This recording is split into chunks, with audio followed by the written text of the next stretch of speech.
Okay.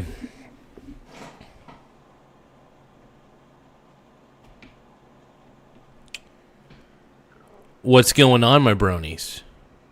It is I, the greatest host of all time, your brony brother, Michael Garza. Now, how did we get here? Why are we here? How do we continue on with our lives? Where we react to our brony brother, Nick Shirley. Nick Shirley is officially now a part of the Bro-tastic voyage, where we can all be bronies in perfect harmony.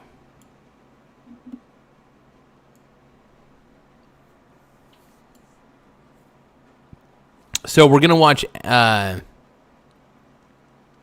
So first we're going to watch Nick Shirley.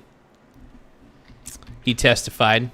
I think there's a compilation that he put together because Nick Shirley's the man. I love this kid. I love what he's doing.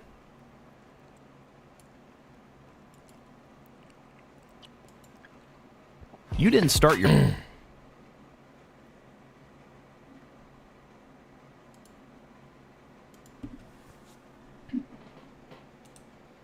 Give me just a few moments, though. I'm going to put a couple call to actions up here real quick. There we go. Thank you, my brones. I appreciate you. The brony bros, dude. It's good to see so many brony brothers in the house. I love the brones, dude. You guys are the brones, dude. The bronies. My brony brothers. Do you think they're ever going to call upon me to testify in Congress? Maybe. Who knows, dude? Maybe I got a shot, dude. I'm the greatest senator of all time, bro.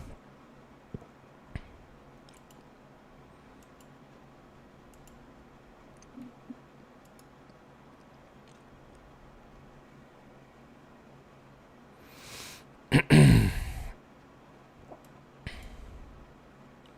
brones, dude. The bronies. In front of Congress. How this works is I will be testifying right here. Oh shit, dude. Each person will have 5 minutes to testify. And then up here you have all of the congressmen and congresswomen. They also will have their time as well. And I'm going to be talking about the widespread fraud that's been happening inside. Nick Shirley, get it, dude. Hey, you know what? It's great that he's bringing a real light to this. As he should. Because the truth is, this has been happening for a while, man. And guys like Nick Shirley are bringing attention to the matter. And I appreciate it big time, man. I call him Big Dick Nick. Because I think he's probably packing. He's probably packing a pretty decent sized hog. Is that weird for me to say? Is it? A little bit. What's going on, my bronies? So, I know that you guys are tired of me calling you guys my brony bros. I get it, but we're brony brothers. We all are brony brothers at the end of the day. We need to look out for each other and remember that I am more of a Rainbow Dash sort of character. So let's keep going. In the United States and in Minnesota. As you guys all saw, I exposed the open and blatant fraud that's taking place inside of Minnesota. And so therefore I'm here to testify about that. And what will happen is each one of these congressmen will have then 5 minutes to go and ask me questions. And there'll be a clock on one of these. I will admit, Nick Shirley's ability to speak, it's garbage. He's not a good public speaker, but look, you know, he's doing the best he can. Let's keep going. Screens, and for 5 minutes I have to answer all questions that are directed to me. It's almost like a shot clock in a basketball game where you have to go until the timer runs out. And really quick, the quality leering hoodies are live on the website, Shirley Defense. You can go ahead and get it in the link in the description or in the pinned comment down below. I need some quality Leering Center shirts. I gotta find. I would love, by the way, to put those shirts as an affiliate link on this particular stream. That would be great. I love it. And now let's testify in front of Congress. Mr. Shirley, you're recognized for your opening statement. Awesome. I'm here today to speak on behalf of all hardworking, law-abiding, tax-paying citizens here inside of the United States. Get it, Nick, dude. We love you, bro. I'm glazing that meat, dude. I'm glazing the meat. All right? I love Nick Shirley, dude. I think he's a cool kid. I think he's a cool dude. I've helped bring to light widespread fraud that's happening inside our nation, and we the people have had enough of our hard-earned money going towards fraudsters as if it's no big deal. As I speak here, I want to ask everyone a question. Don't ask questions. How much do we trust when we pay our taxes it's going to benefit our nation? People erupted during the Boston Tea Party over just a few percentages as they believed they were being taxed without representation.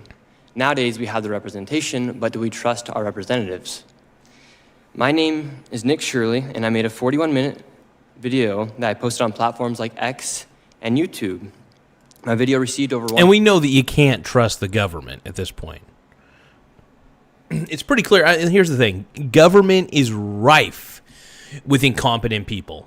And the problem is incompetence it runs amok in government.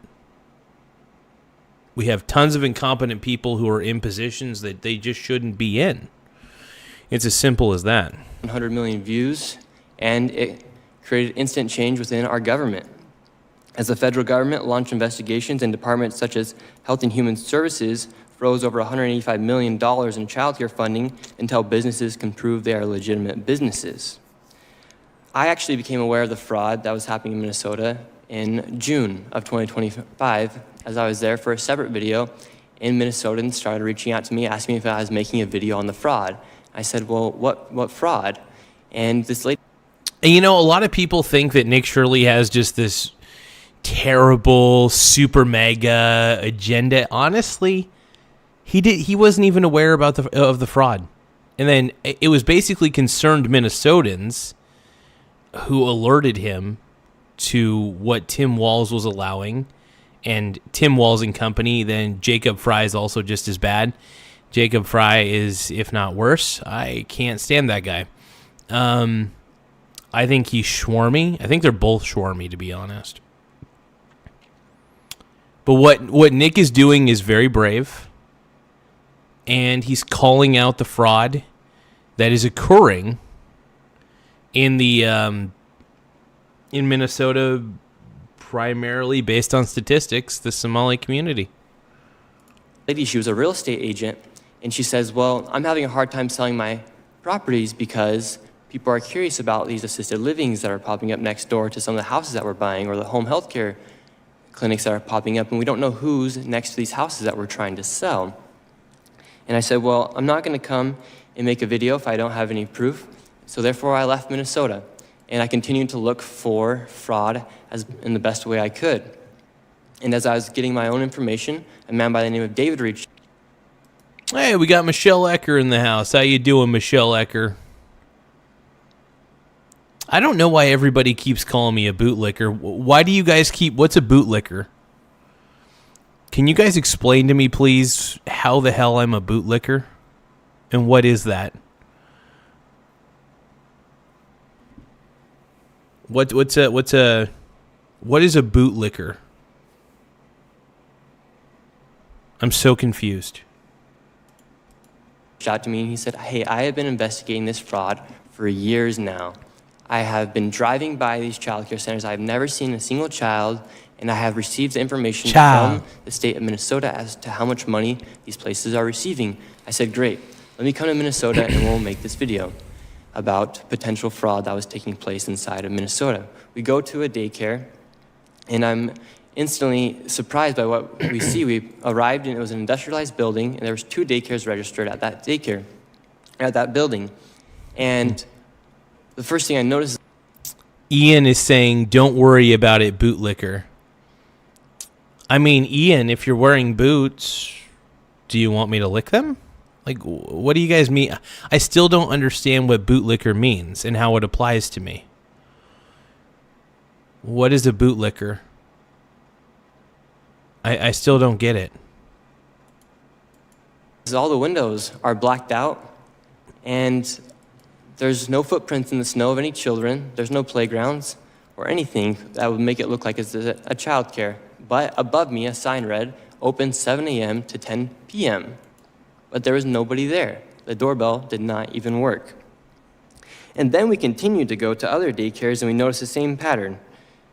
No children, blacked out windows, and one daycare, a learning center, spelled Quality Learning Center instead of Quality. Hey, give him a break, man. Give him a break, brony. Nick Shirley. Nick, this isn't part of the script. You're not supposed to reveal that there's actual fraud in Minnesota. You're supposed to pretend like there is none. You gotta do what Tim Walz and Jacob Frey have been doing for years, turning a blind eye to all the obvious fraud that's going on in Minnesota with taxpayer money. You got to turn a blind eye, Nick Shirley. You got to be more like Coach Walz. Coach Walz did not. You clearly weren't listening to Coach Tim Walz in the team meeting. You're supposed to pretend like there is no fraud. Okay. Learning Center. They had received $1.9 million. Yet with that $1.9 million, they could not even spell Leering right on their sign. Governor Walz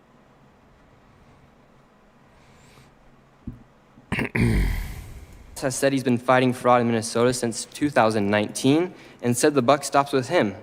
However, how long would it take for you to notice $1 million? By the way, Quality Leering Center was my former alma mater. Yeah, no, I mean, Quality Leering Center was my former alma mater. Had a lot of good times. It was a very good educational facility. No fraud there. There was no fraud at the Leering Center. Nope. Not that I can remember. And if I did see any fraud, I would have just, Tim Walz will handle it. 1-800-FRAUD. Tish Lay, what up? Tish Lay, how you doing? We got Tracy Meyer, Ian, 720. You guys, make sure you guys tap the subscribe button, though. The more subscribers we get, the better. It does help the channel grow in more ways than one. It does help it helps me feel like I have a bigger dong than I actually have. So let's keep that up.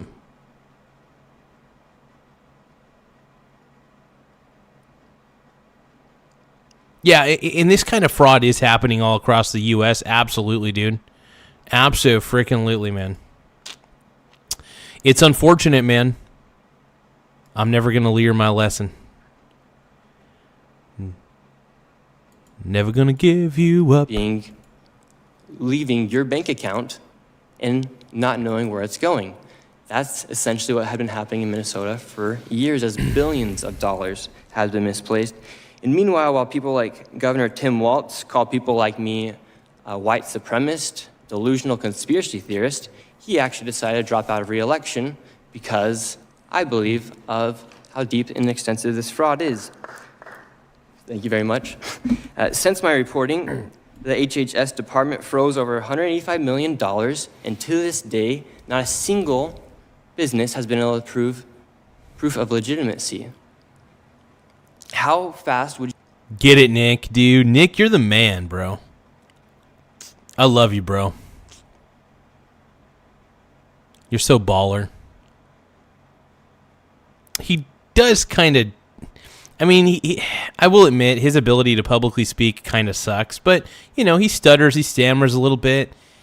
The point is, like, even if his style is a little bit different... He's not the best communicator in the world. I think he's okay, but I think he's really good at investigating things. And so what Nick Shirley did, I think the bravery he not revealed. Yeah, the bravery he had shown in going to a place like Minnesota where the certain community that shall not be named acts like a mob and was basically, running him out of buildings even though he was just asking questions. Here's the problem. Nick Shirley was just asking questions. He really was, like legitimately trying to get to the bottom of the fraud. Tons of Minnesotans had reached out to him because they were concerned about the fraud. So it's a big deal, man.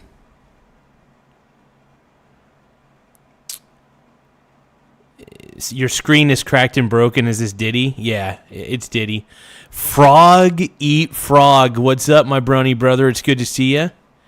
He's saying, Frog eat frog is saying woke tards. Yeah. The woke. By the way, guys, don't forget to tap the like button. The more likes we get, the better. It does help the channel grow in a lot of ways, in the sense that it just helps a lot. Concerned about the frog. Frog eat frog is concerned about the frog. Yo, brony bro, dude. Would you be proving Frog eat frog's a brony bro, dude. If you have children to actually feed and to take care of, you'd be sending in that paperwork. He's my boy. Instantly. I made this video to document the widespread fraud that has been taking place, as I truly believe all fraud is bad. And people like me, my generation, we're sick of seeing tax dollars go towards fraud. We just want to have the same opportunities that our fathers and our grandparents had. And when you see people making millions of dollars by committing fraud, it upsets everybody from all age demographics. And so I hope today we can have a good conversation, and I think we can all agree that fraud is bad and that fraud is fraud.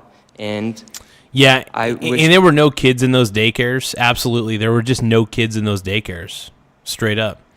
I mean, obviously there were after the fact, because they were shuttling in kids to make it seem like the daycares were filled. And not only that, Nick actually revealed the fraud that was happening. The fraud is happening with the medical transport situation. For example, the medical transport vans had not been used in months. A lot of them were just sitting stationary doing nothing. And there's just so much wrong. There's so many issues that were glaring with all of this. And what was crazy is a lot of these businesses had no real means of contact. Like, nobody answered the phones. Nobody answered the doors for Nick. Not even to answer some basic questions, by the way. Like, I could understand if maybe they're busy. If they're busy and they don't have the time to give him the information, maybe give him like a sheet of paper with more information, like a sheet of paper that would show him how to like enroll little Joey. But yeah, none of these businesses in Minnesota, at least majority of them, I'm pretty sure all the ones that Nick Shirley went to that were investigated out of concern, I'm pretty sure a majority of them are not real businesses, and they're probably fake. The best for our country, and I think that's what needs to be happening, is to crack down on all forms of fraud. So thank you for having me, and God bless the USA. Are you struggling in your calculus class? Yes, absolutely. Mr. Shirley, now I guess investigative journalists are known as right-wing social media influencers. So can you confirm how many daycare centers you personally visited in Minnesota during your investigation? During that first video, we went to around 7. How did you select those facilities? I know you said earlier footprints in the snow, but how is it that you identified those facilities to go to initially? Well, I think originally it was David who had been given Nick the leads. For instance, David was the one who provided the majority of the information to Nick to reference. So in a lot of ways, Nick was guided by Mr. David. I think it was, I can't remember his last name, but David provided the data and provided the locations based on the information publicly available on the Department of Minnesota's website or whatever. But yeah, Dave helped Nick discover which places had the most, what do you call those, legal issues against them and stuff like that. And all the places that a lot of Minnesotans had reported had basically no kids in him. David had never seen a child walk in or out of those daycares. And the reason is because he got concerned. He realized that a lot of the money in Minnesota was going nowhere. Well, it was going somewhere, just not in a good way. So the money, the whole thing's crazy. I mean, it really is wild to me that the Minnesota government allowed this fraud to continue to happen for so long. I mean, the fraud just happened and continued. It just kept rolling, man.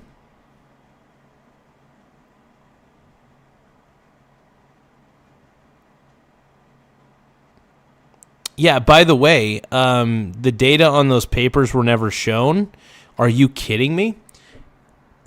By the way, did you watch part 1 and part 2 of Nick Shirley's investigation into the daycares in Minnesota? Did you watch part 1 and part 2? Tell me. Because if you did, they actually show on the screen where they got the information from on the Minnesota government website. So they actually show as clear as day with a screenshot of where it says it on the Minnesota government website. So it's crazy, man. So the man David in the video, he had the daycares with the CCAP funding, and we just simply drove around Minnesota and around Minneapolis area. Took a lot of courage to do that, I would imagine. Probably more so now than what it was when you initially did it.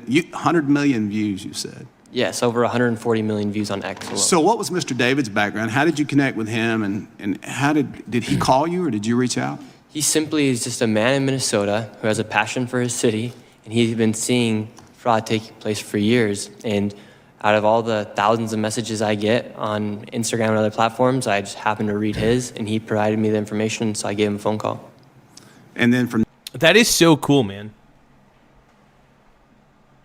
And by the way, the rest is history. You know, the rest is history. Two legends stormed the streets of Minnesota to reveal fraud on a massive scale. And it's really cool that I'm really happy to see Nick team up with David. David seems like a really cool dude. And we all love David, man. We all are big fans of David. We think he's the man. We think he's the greatest. Just him working with Nick. I mean, David is the keeper of the data. But yeah, and once again, David is the keeper of the data. Nick is the guy that asked the questions. And by the way, David did a really good job of also asking questions too when he felt necessary during the videos. So I really do think that David and Nick are really a dynamic duo. I pray for their safety when they do this because, hey, it's dangerous. It really is dangerous. This shit gets really, really dangerous. So... there, just went to those different facilities. What was probably the most interesting thing as you were doing this? I think I saw the video. We watched it, and it looked like there was a number of facilities like in the same building. Yes. So in one building, there was, I believe, 3 daycares, and there was no children. And they were all receiving CCAP funding for separate daycares. There's one daycare we went to that... Oh, yeah, the government should... You know what's funny? David would actually be perfect in the government.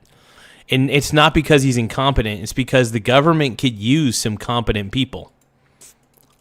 The Minnesota government could definitely use competent people. That is for sure, without a doubt. One day, it was closed by the government, and then that same day, it was reopened underneath another name. And they both received CCAP funding. So how many daycares are... That's crazy. Just rename it. rename it, and everything will be fine. That's basically what they did. Crazy. In Minneapolis we think are fraudulent right now. Mr. Shirley, any idea? Or the amount of money total? You get any idea on that? Well, they've frozen over $185 million, and not a single business has been able to prove that they're a legitimate business yet. It's $185 million for sure that we know. Mr. Shirley, thank you for your testimony today and the work that you've done. Americans hear these numbers of the fraud that we have, and whether it's 10,000 or 10 million or 10 billion, sometimes the numbers, you almost become desensitized to it. And so the way that your video was able to show people the fraud sort of in real life actually happening, I think opened a lot of... Yeah, because, the difference is when you can see the fraud in action versus seeing the... How do you say it? Actually physically seeing the fraud take place with your own eyes is more powerful than seeing a data point on a graph saying this is how much fraud, this is how much we lost in fraud, 1 billion, 2 billion. Instead, we actually get to see the fraud in action. And when we see the action of the fraud, it really sticks to us. And I'll tell you what, man, whenever I see fraud in action, it pisses me off. I could look at a graph and a data point, but that doesn't really hit my soul. It doesn't hit my mind as hard. And the main reason it doesn't hit as hard is pretty simple. It's because it's just a data point on a graph. But when you see the actual fraud in action in a real video, I think that lights a fire under your ass. And it makes you want to do something about it. That's what I think. Let's keep going. And has helped to catalyze. Before we continue further, though, make sure you guys tap the like button. The more likes we get, the better. It really does help the stream get pushed out on the YouTube algorithm. So please, once again, if you can, I kindly ask, tap the like button. Also, if possible, please subscribe to the channel too, because we're looking to expand our subscriber base like crazy. A level of scrutiny that we really should have had before. So you mentioned in your testimony that you think that what you discovered in Minnesota, that this is not isolated to that state, but likely exists in other parts of the country as well, correct? Correct. What makes you think that? Well, now you're seeing, since I've posted that video, lots of other people have started to go to other locations. For instance, in Ohio, or in Maine, or in California. They're also seeing the similar fraud take place in other daycares, for instance, in a lot of other locations. Yeah, I have a particular interest in... So this is happening in other places besides Minnesota. Like these daycare rings, that's crazy. So people are just setting up fake daycares everywhere in the U.S. So wait a minute, I don't have to move to Minnesota to create my own daycare to get money from the government? Whoa. California, being from that state, and we know that there's been a lot of fraud. There was $32.6 billion that's been confirmed in unemployment insurance fraud. There's 1.2 million fraudulent community college applications. Have you gotten any sense, or have you seen any signs there? So who the heck is XKXKXK? What the hell?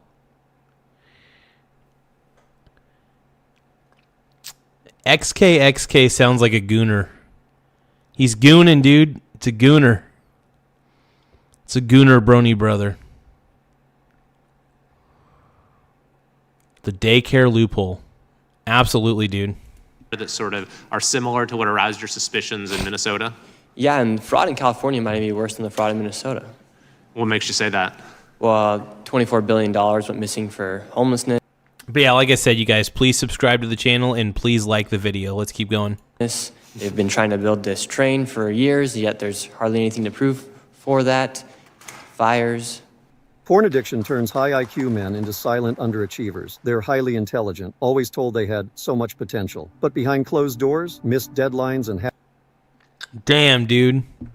Do you guys think I have a gooning addiction? Because I keep getting these, like, quit porn ads. And I feel like I got, like, a gooning addiction. Okay, let's run through a couple of those. Because I mentioned the areas where we have confirmed fraud, but then you also have these areas where you have so much spending, and then we look at what results from that spending, and there's nothing. So $24 billion in homelessness, and yet the homeless population went up, and a state audit found that they couldn't even figure out where the money went or what the outcomes linked to that spending were. Is that something that is kind of a red flag for you? Yeah, it's a major red flag, and you don't even have to be smart to be able to know that that's a red flag. Well, unfortunately, our state legislators haven't managed to figure that out, or at least the governor hasn't. So what are you saying about him? They're not smart. No, but yeah, I mean, it's so obvious, and that's what we saw in Minnesota is how He's making fun of the fact that they had a sign that said leering instead of learning. Dude, come on, man. To the people in the comment section, the reason that we're making fun of this fake daycare is because they didn't even care to spell learning right. They didn't even care to fix the sign or even try to fix it or even try to correct it. They just said, oh, F it. Nobody's going to come audit us, so it doesn't matter if we have an incorrect spelling in our sign. Because the reason nobody audits these daycares and nobody keeps tabs of it is because they're afraid to.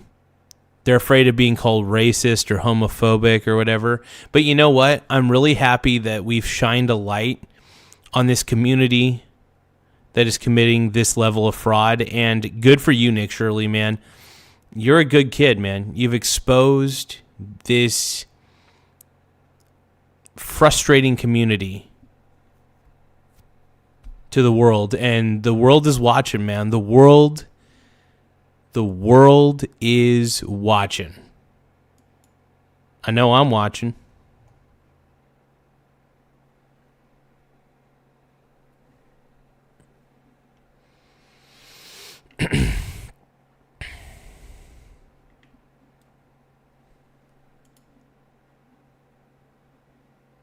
Cray. how complicit the government has been in enabling this fraud to happen. Quality Learning Center had over 90 violations, yet they continue to give that daycare 1. You guys don't forget to tap the like button. Please don't forget to tap the like button. The more likes we get, the better. So tap that like button. $9 million.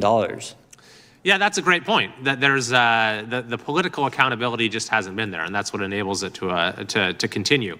So then you mentioned Oh, one more thing. Please subscribe to the channel, because the more subscribers we get, the better. It really does push us out on the algorithm. So the simple act of simply subscribing to the channel really pushes us out on the algorithm as well. So subscribe and like. Do the best you can. We really need as many subscribers as we can. We just recently hit 7,000 subscribers. We're trying to get to 8,000 as quickly as we can. Then once we get to 8,000, we're going to try to get to 9,000 as quickly, and then 10,000 as quickly as we can. And then once we're at 10,000, we're going to keep on rolling. We're going to keep trying to make the most fun content that we can. But please subscribe today. It's a free act. It's free. It's a disgusting act by Randy Moss. Let's go. High-speed rail as well. So there has been about $18 billion spent so far. No track has been laid, and not a single passenger has ridden the train. Well, I kind of feel like an idiot for not... Here's the thing. I feel like a moron for not starting my own daycare. You know what I mean? So when you spend $18 billion on a train and there's no train, does that raise suspicions for you? Yes. So you think that might be something worth looking at? For sure. We also had a $650 million 911 service that they scrapped after 6 years, so absolutely no value from it. Maybe that's another example where there might at least be questions. I think you got a lot in California. All right. Well, we'll look forward to seeing what you find. We're certainly trying to use whatever tools we have here to bring more accountability in California as well. Mr. Shirley, have you seen any evidence? You said twice today that $185 million of recipients, not one of them has been able to demonstrate that they are a legitimate business. No, in fact, they're actually actively suing the HHS to prevent handing over any information. Right, so they don't even want to give the information that would be required of an audit, that would be required from a separate independent investigation. They want a court to intervene and enjoin and prevent them from having to respond to this kind of investigation. Is that correct, Mr. Shirley? That is correct. Thank you all. Appreciate it. We are adjourned. Quality Learning Center, dude. I love it. You know, that's my alma mater. You know, my alma mater right there, bro. So we just finished up the hearing, and honestly, I'm a little disheartened by how it went, because you had the Democrats on this side, you only had one man show up. While these people are congressmen of the United States, they're actively getting paid for a hearing, and they actually don't even show up. Just the fact that these people over here are getting paid, but they don't even show up to the hearings. What are we paying them for? That's when I mentioned in my testimony, And the thing is, and like I said, a lot of people who take on government jobs, like, they're lazy. It sucks. I'm not saying that every government worker's lazy. I'm not going to like totally blanket everybody into one slump. But what I'm saying is most people who are incompetent, at least what I've noticed, this is a pattern I've noticed, tend to be in government. And this is not for everybody. There are competent people in government, but there are also for every 20, I would say there's probably 20% of the government workforce is probably pretty competent. And then 80% of the government workforce is incompetent. To all hell. That's my guess. I could be wrong.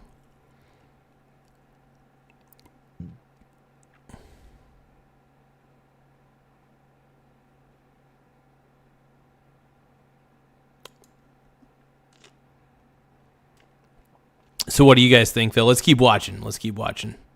Let's see what Big Dick Nick has to say, my boy. We have these representatives, but are they actually representing us? So, very interesting hearing today. And remember, quality layering hoodies are available. I want that hoodie, dude. On the site, shirleydefense.com. You can go to the link in the description or in the pinned comment down below. Dude, he's probably selling out. He's probably selling these things out, man. Quality Leering Center, dude. Man, they're so cool. I hope you guys all enjoyed my testimony and what I testified about today. The fraud is fraud, and we're going to continue to expose it. Thank you all very much for watching. You know what? I kind of want to take that logo. I'm going to make a daycare here in Coos Bay, Oregon, and we're going to open up the Quality Leering Center. That's right. We're going to, you know, they may have... Big old mean Nick Shirley may have took down the greatest, my alma mater, the greatest school I ever went to, the Quality Leering Center. He may have took it down, but we're opening it up here in Oregon. I think that's going to be the plan. That's kind of the goal at this point. We're hoping. Can you please give Ilhan Omar a Quality Leering Center? All right. Thank you. Hope she likes it. Hopefully she leers a little because fraud's bad. All right. Well, they took the hoodie. That's freaking baller, dude. He gave... they're probably going to end up burning it, obviously. But, you know, it's really cool. What a move on Nick Shirley's end to give Ilhan Omar, who is a terrible person, by the way. She's terrible. It's cool that he gave her a hoodie, though, a Quality Leering Center hoodie. That is such an awesome slap in the face, dude. I love it, dude. Go Nick. Big Dick Omar Nick. now has her own Quality Leering Center hoodie. And if you want one, you can go to shirleydefense.com or go to the link in my bio or in the description of this YouTube video. Wow. I hope she likes it. For small business owners. Good job, Nick Shirley, man. What a stud.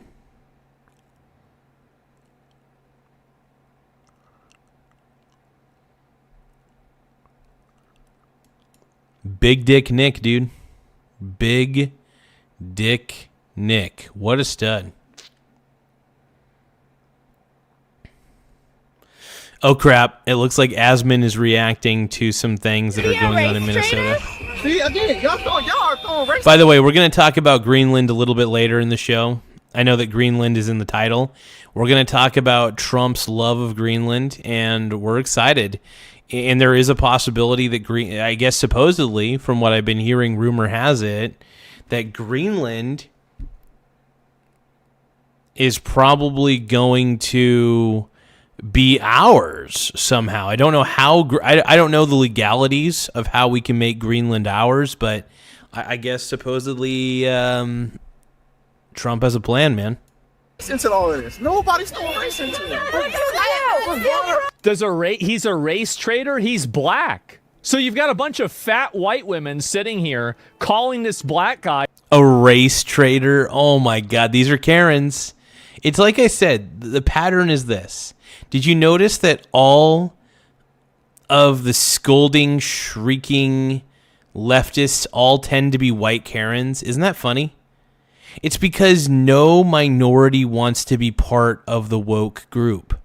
Most minorities, like myself, we decided to vote for Trump. And by the way, yes, I am a minority. I know that shocks a lot of people. But I am.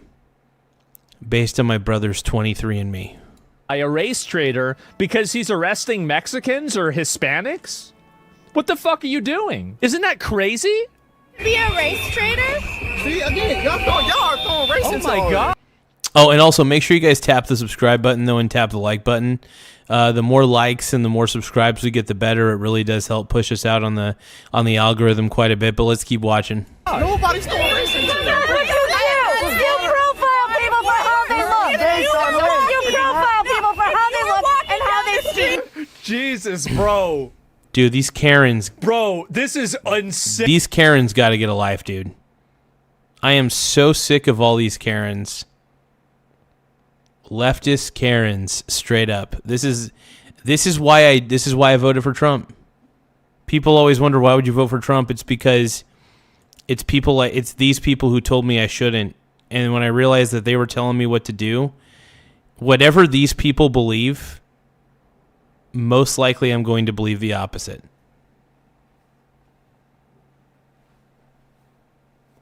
Not for everything, obviously, but for most things. Like if they tell me that Trump is their public enemy number one, Trump is my friend, and I'm going to vote for Trump. If they say that J.D. Vance shouldn't be elected in 2028, I'm going to vote for J.D. Vance in 2028. Also, I hope Marco Rubio runs with J.D. Vance, because I think that they would be a power ticket and a power presidential couple. Dane. Without your mask on and without your shitty little Timu getup, your ass would be stopped by ICE and you fucking know it. You guys tried to detain your own person. These Karens are so racist. The people who are working for ICE are detaining illegal immigrants. All right? Not everybody who is brown or black came here illegally. Just to let you know. Did you know, white Karens, that these people came here legally? So they're not race traitors. The reason they're working for ICE is probably because you Karens pissed them off so much that they're like, you know what? I'm going to work for ICE just to piss off these woke Karens. They're advocating. This is what I find to be so odd about this, is that if you told her that she should be making decisions and advocating in the best interest of the white race, she'd call you a white supremacist. But the moment that she can use this and use the racial solidarity as an argument to somebody who she doesn't like, well, now it makes perfect sense. Isn't that weird? So it's like she's advocating for them to basically make decisions for racial reasons, but if a white person did that, she'd call them a supremacist. It's almost like she's retarded. Oh, and she is. That's the thing. These white liberal Karens all have some sort of mental disorder and are severely mentally ill, without a doubt. You have the reading level of a fucking 8th grader, my dude. Come on. My dude. Oh, I hate it when people say my dude. Please stop. Please stop. Holy fucking shit. Just stop. My dude. So gay. It really is kind of gay. Gee.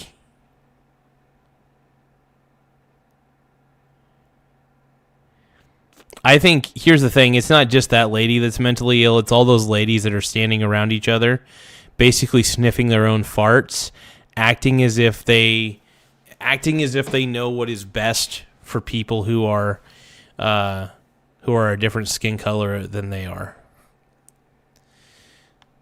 I love it. I mean, I'm not loving the Karens, but I love the ICE officers who are like, yeah, I'm doing my job, and yes, I happen to be black or I happen to be Latino. What about it? My God. Some fat, ugly liberal Karen sitting there with those stupid glasses using my dude. It's beyond gay. It's gay.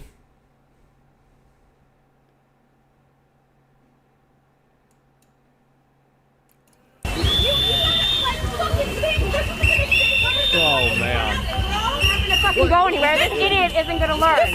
Working for the fucking government? And you can see that she's mid-transition from a Karen into a swamp hag. The transition... A swamp hag. Okay, hold on. So I don't really know too much about swamp hags, but that's pretty funny, dude. Laugh out loud. It's a mind virus. Frog Eat Frog says, like you don't snarf your own farts, Garza. Hey, Frog Eat Frog. I got no comeback to that, actually. I thought I had a comeback. I was trying to come up with a comeback, but my mind went blank. I got really distracted by James Brown's $9.99 super chat. Thank you, James Brown. I'm going to put that up on a sec. But Frog Eat Frog is saying, like, you don't snarf your own farts, Garza. Look, what if I do, Frog Eat Frog? There's nothing wrong with that. Sometimes a man's got to do what a man's got to do. Oh, no. I'm gonna rub my nipples tonight. I'm gonna put this up. James, thank you, James Brown, for the $9.99 super chat. He is saying it's a mind virus, which is absolutely 100% correct. But I love how Asmongold is saying she's transitioning from a Karen to a swamp hag. And by the way, yeah, no, I love ICE. I am fully 100% on board with ICE at this point. Only because the Karens have told me not to.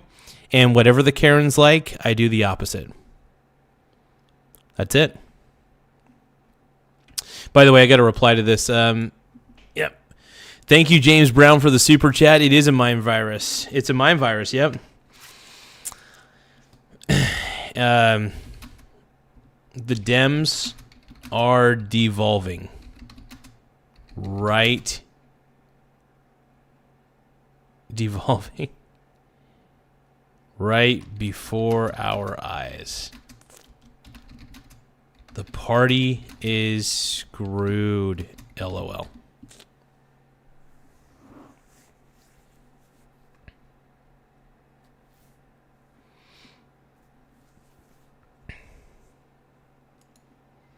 And the evolution process has already begun, but she hasn't fully reached her final form. You think that this is gonna save you from everything that's going on in this world? Whether you work for the government, Hey, do you know that you have to work for ICE? Thank you again for the $9.99 super chat, though. I really do appreciate it, James Brown. We're going to keep that up on the board for a bit, just because we appreciate it very much. And make sure you guys tap the like button, though. If you guys can, like the stream, and if you can, also subscribe to the channel. It's not enough to simply subscribe.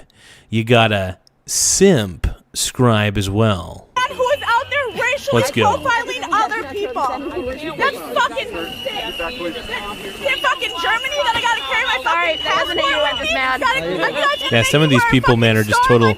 Like, this gal is a total mental patient, by the way. She's going cray-cray. Like, totally cray-cray, dude.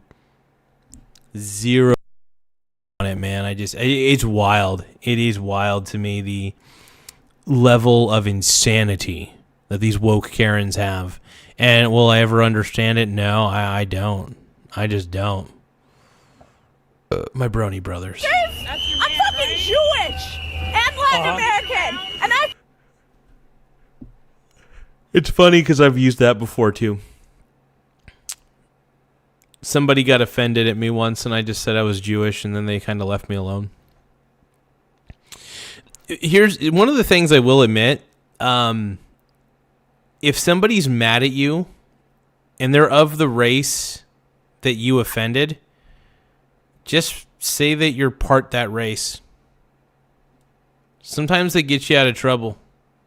Shockingly. Just so that way they'll get out of your face.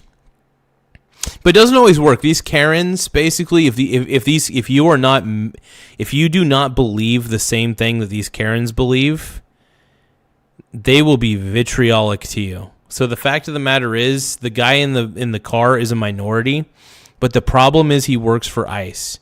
So even though they say minorities are a protected class, or whatever stupid excuse they're coming up with. This Karen right here and all these other Karens are just going to treat him like shit because he works for an organization that they don't like.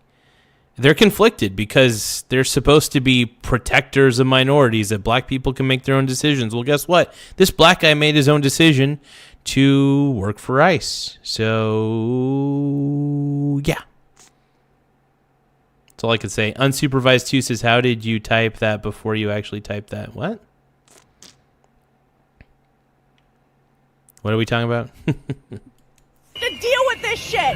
My ancestors were fucking murdered by Nazis, and now you guys are back doing it all over again.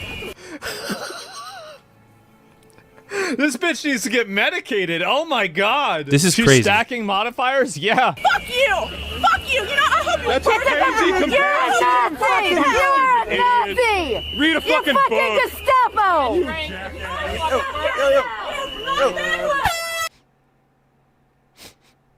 Oh, I feel like I smell something.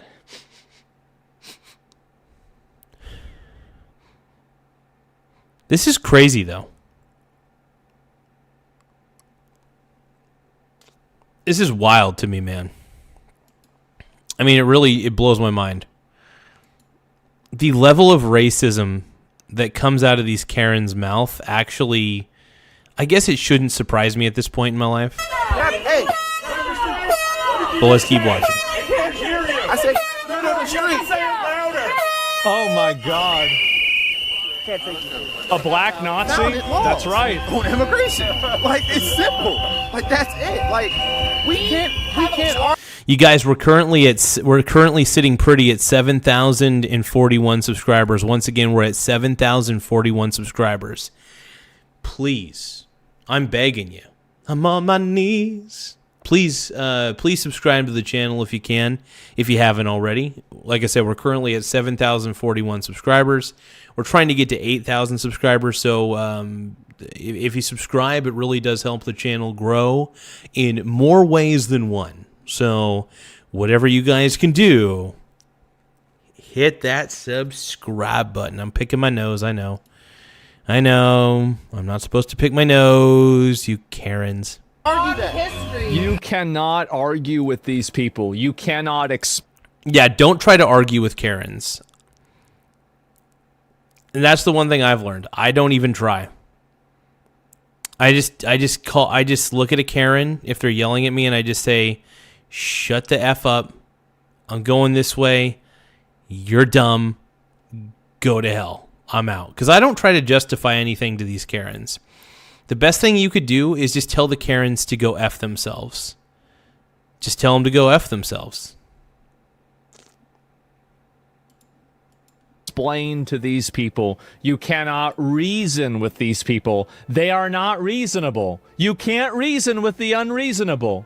It doesn't matter what you say. It doesn't matter what you do.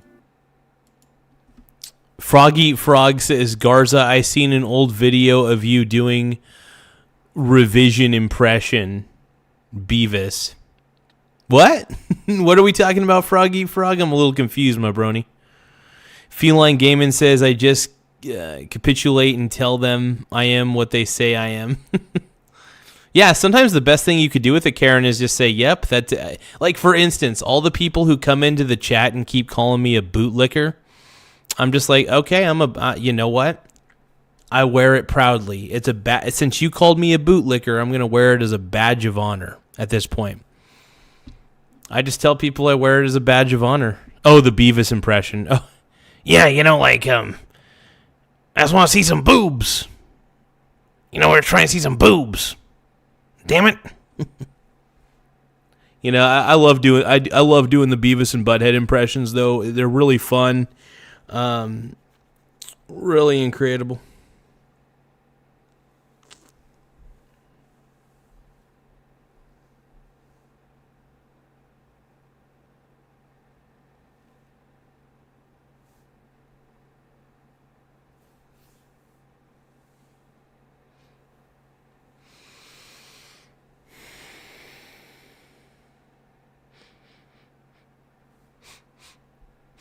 Ah, sorry. I feel like I'm smelling something.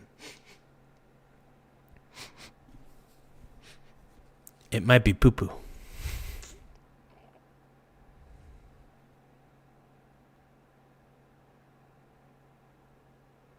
Oh, okay. You're talking about my boy Anthony Ingholm. Okay. Yeah, so my boy Anthony Ingholm, was it on his YouTube channel? Because, yeah, back in the day, I actually did a Beavis impression. Yep. It was me. Yeah, that was absolutely me. That's awesome. Yeah, I was definitely, I think it was more than like 5 years ago. So that's funny. That's hilarious. Of immigration. It's a waste of time. Vote. But again, I don't think you know all of the history of the immigration. Because our country It's not about the history, it's about the laws. It's not about the history, it's about the laws. We are here to... Duh. Which, by the way, completely based. He's totally right. Yeah, who cares about history? What do you mean? It's the law. This is what the law is. When you go and detain people, show us everyone that you just... Jesus Christ. A warrant, and then we'll be like, okay, show us So now you have to... This is like Karen City, dude. Tons of Karens. And it's so insane to me. The level of Karens, man.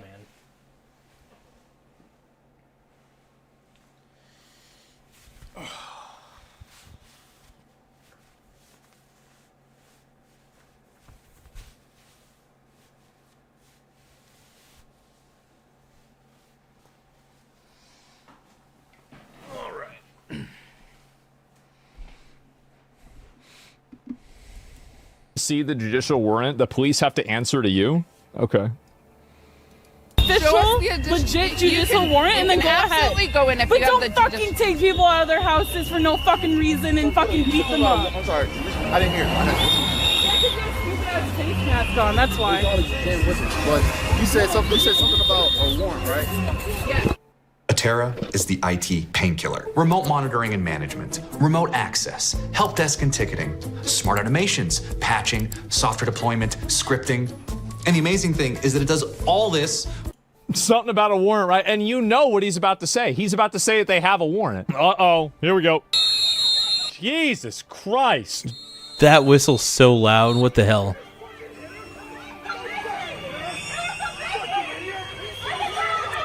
What is happening? Whoa, what the frick is happening, dude? Is this is all happening in Minnesota, isn't it? What the hell is going on in Minnesota? I guess is the real question. What the F? What the literal F, dude? Minnesota is a total hellhole. Like, why would anybody go to visit there? Why would anybody go to live there at this point? Only crazy woke people live in Minnesota.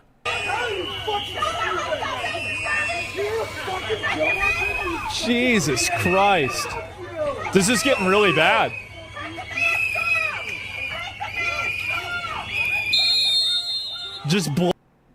This is insanity. This is levels. It's you know what, ICE. Whatever you want to do now at this point, ICE. Anything that you want to do in Minnesota is totally acceptable at this point. It's a bunch of leftist lunatics, man. This is insane.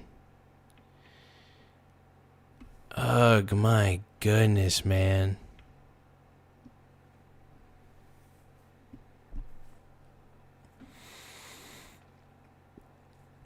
My brony brother, man.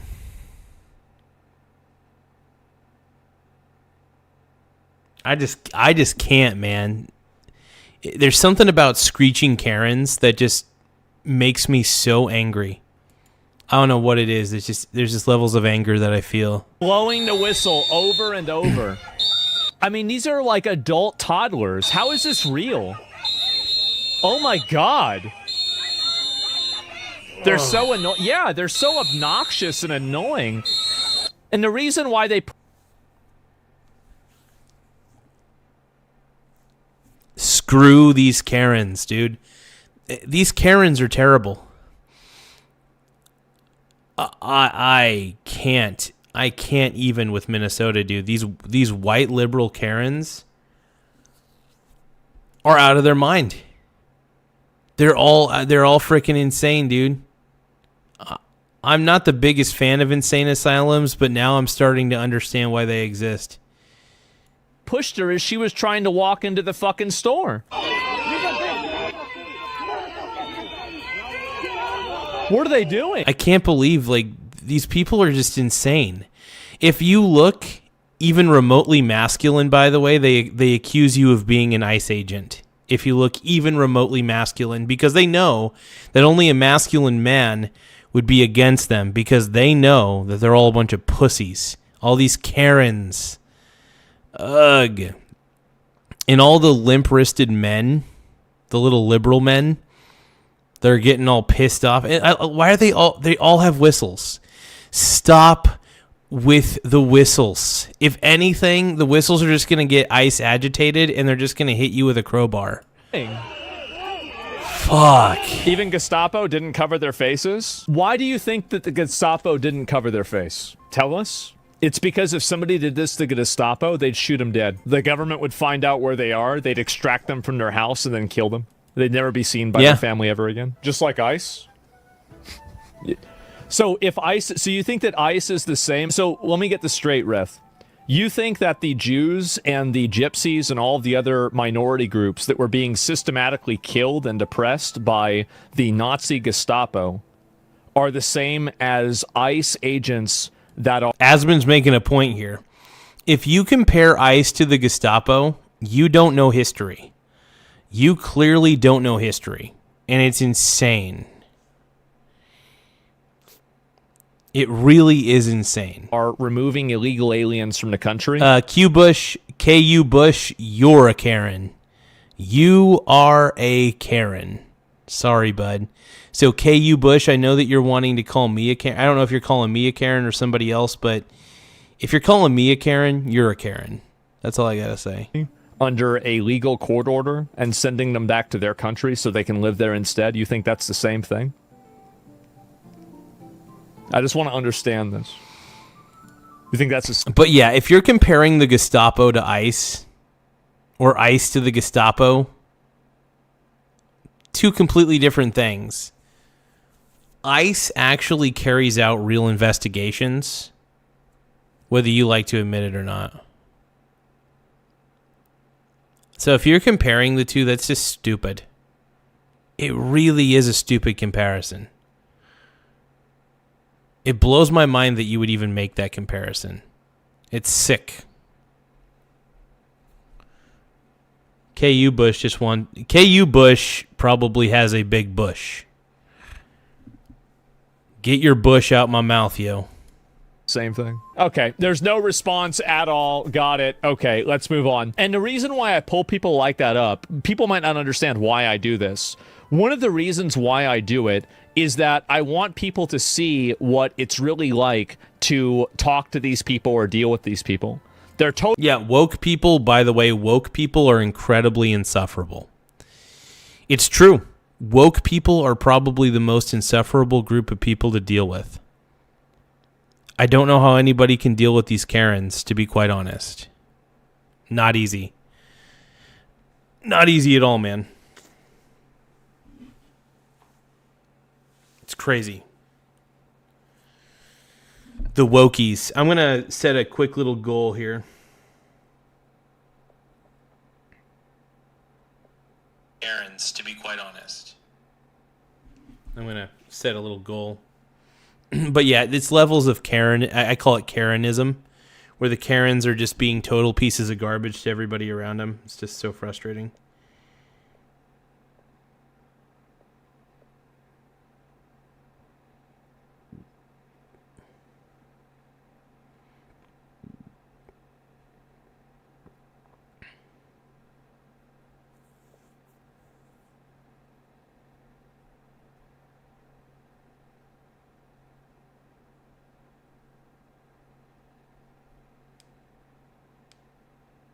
All right. Let's keep watching. Let's keep learning. Let's keep leering, I should say. And yeah, we're currently at 42 likes. Hey, guys, if you guys can tap the like button, we're trying to get to 100 likes. We're trying to get to 100 likes in the next 20 minutes. Once again, we're trying to get to 100 likes in 20 minutes. So please don't forget to tap the like button. It really does help the channel grow. And like I said, we're trying to see if we can get to the 100 like mark in just 20 minutes. I think we could do it. So all your guys' efforts help. All of it counts. Also, don't forget to subscribe to the channel. More subscribers we get, the better. It really does help the channel grow, and it does make my wiener feel bigger than it will ever be. Total morons. They're like robots. Look, see? There's like no thinking or rationale for it at all. Look at him go. Look at him running around. I don't know what the greens. So I wonder what that is. That like a smoke bomb or something? What is that? Smoke is at all. If that's from the. Uh-oh. I mean, you really can't make this shit up, dude. After a certain point, man, you just can't make this shit up. Do not pay your next car insurance bill. Repeat. Well, why not? Tell me why. What the hell? They'll kill you. I've said it before. They will do it. And it's wise to treat them that way.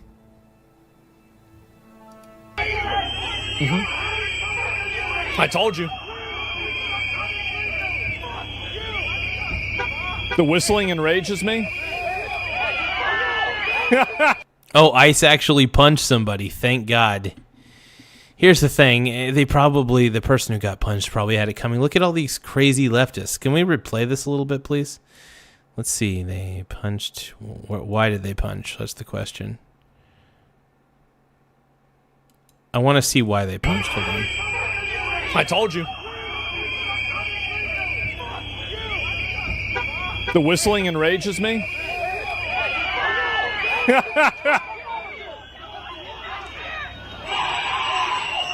They have to send in the military, man. They really do.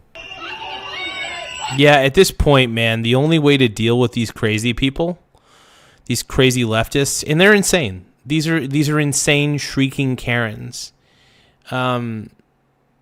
It's wild, and I don't know how anybody with any ounce of sanity could handle this.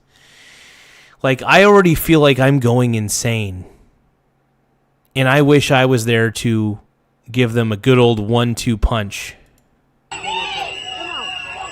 And I'm not mad at ICE, by the way. What I'm really mad at are all the Karens. I'm in full support of ICE at this point because, one, I think, first off, I can't stand the Karen left. Because the Democrat Party has been infiltrated by Karens, pearl clutching Karens, and at this point, whatever the Karens don't like, I like it. So if they don't like ICE, if they hate ICE, I love ICE.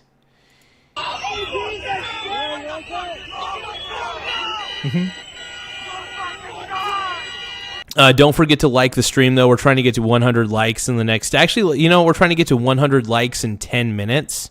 So if you guys can, tap the like button. We're trying to get to that 100 like mark in 10 minutes. So please tap the like button. It really helps us out on the algorithm more than you know. Let's keep going.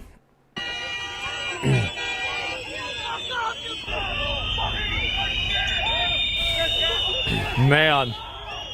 This really is insane, by the way. This is beyond insanity. Let's keep watching. Suck. I don't know who's throwing all these smoke bombs. Who's doing this? Why is this still happening? The reason why it's still happening is it's being allowed to happen. What should happen is they should bring in the military. You guys, like I said, we're trying to get to 100 likes in the next 10 minutes. And now we're seeing more likes, which is great. But if you guys do tap the like button, it helps in so many ways. I mean it. So please tap the like button. If you can, subscribe to the channel as well. But tapping the like button will help us to get to 100 likes. I want to see if we can get to 100 likes in 10 minutes. I bet we can. Yes, we can. Yes, we will. Thank you guys for doing your part and tapping that like button. We need the likes. We crave the likes. We eat the likes for breakfast. We need them. We want them. Let's go.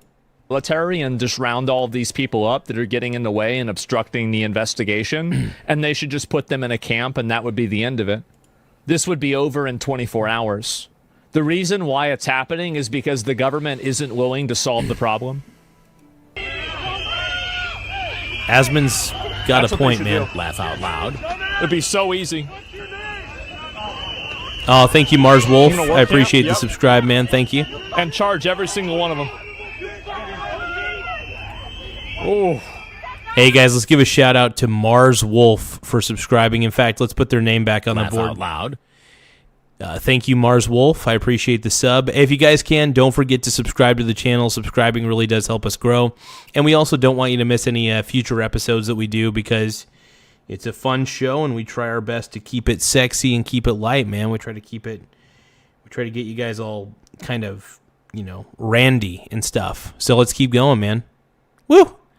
Tap that like button. Tap that subscribe button. You mean a holding cell? Yeah. Like alligator Alcatraz, something like that. That's what they need to do. Won't that make it worse? It's pretty funny. The top comment on this video says the ICE agents are more diverse than the protesters. Absolutely.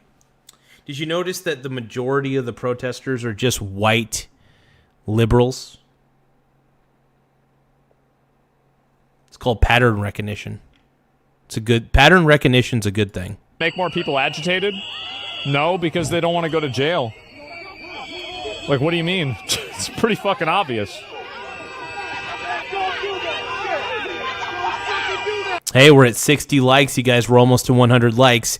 Just remember, we're trying to get to 100 likes on this video in the next 10 minutes. We got about 8 more minutes left. So in the next 8 minutes, we're trying to get to 100 likes on the stream. So please like the stream if you can. And if possible, don't forget to subscribe to the channel. Let's keep watching. Yeah.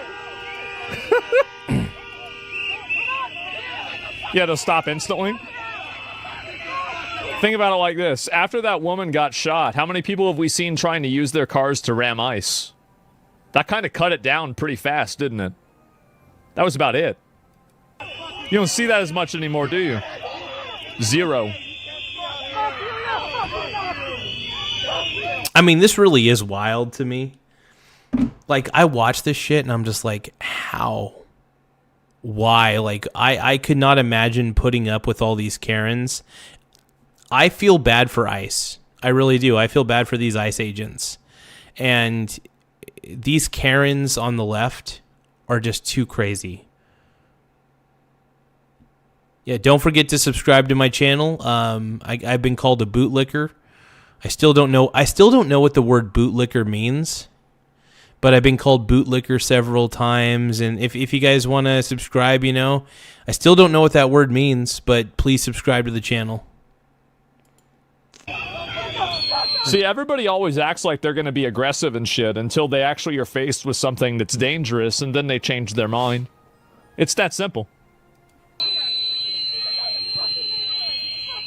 Well, Asmon is right about that. People always say, this is the problem, is people think that like there's like some kind of, oh wow, St. Peel whatever riot. Yeah, I think there are.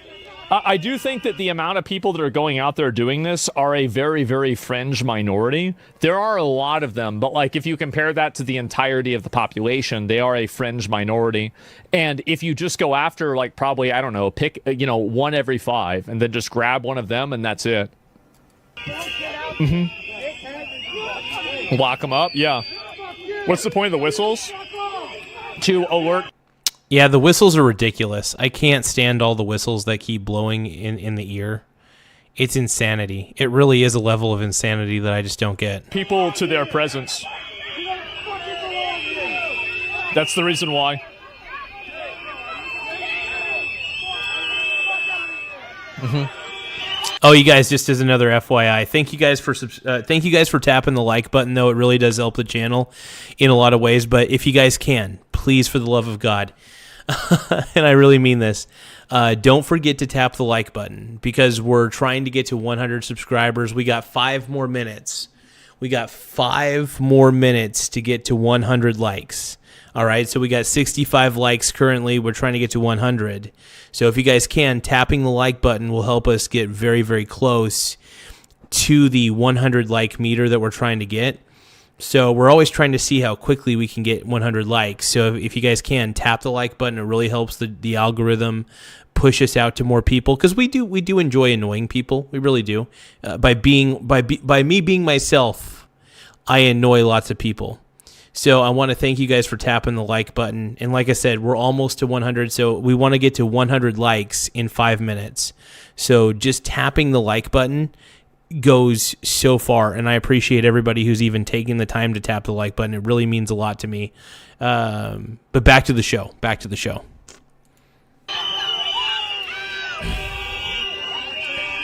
Put him in a box? I know. It's like a warning siren? Yeah. This is America.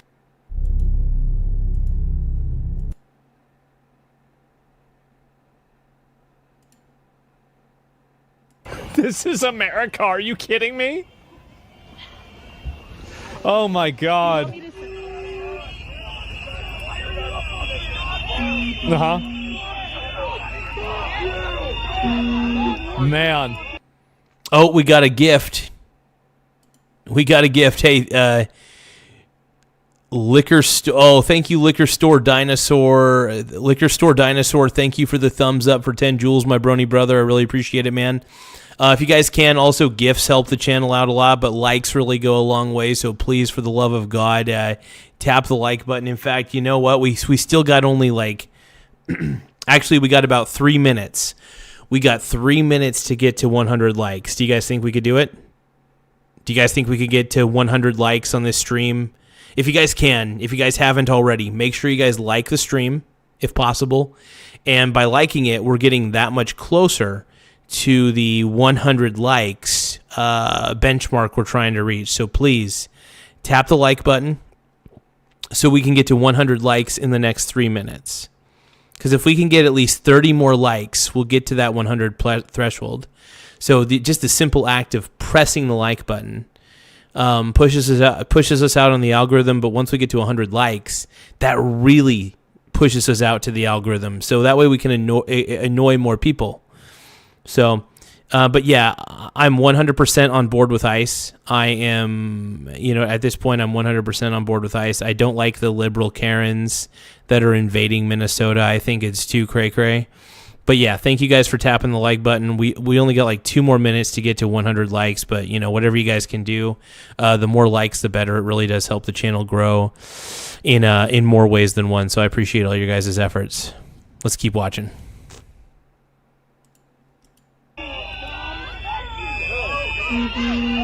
Jesus Christ, isn't this insane? They're all losing their jobs for doing it? I don't think they're going to. I don't think so. I don't think that's going to happen realistically. Whistles are used to be as annoying as possible to force ICE to act inappropriately.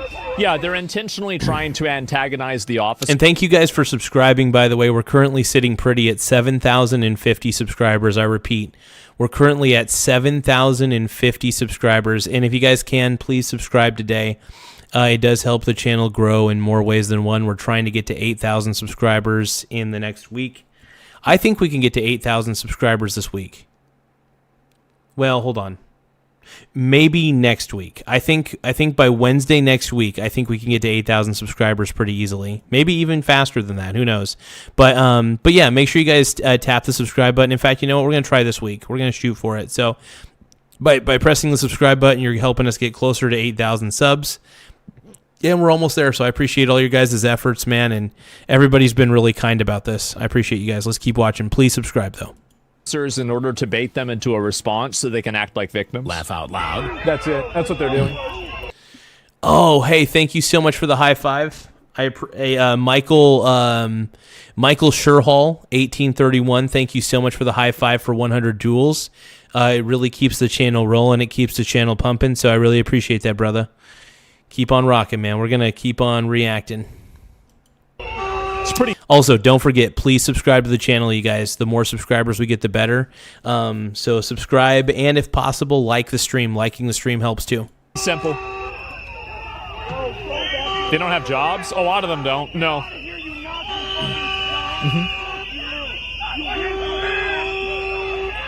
Man. This is wild to me. Thank you again for... Oh, we got Michael Shirley for... Thank you so much for subscribing, Michael Shirley. Also, thank you to Howard Brock for subscribing to the channel. Laugh out loud. The more subscribers we get, the better. It really does help out a lot. And thank you, James Brown, earlier for the $9.99 super chat, man. I really appreciate it.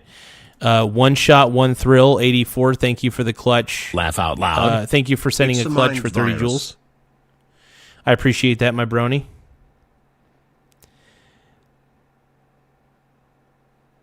I'm a pink brony bro.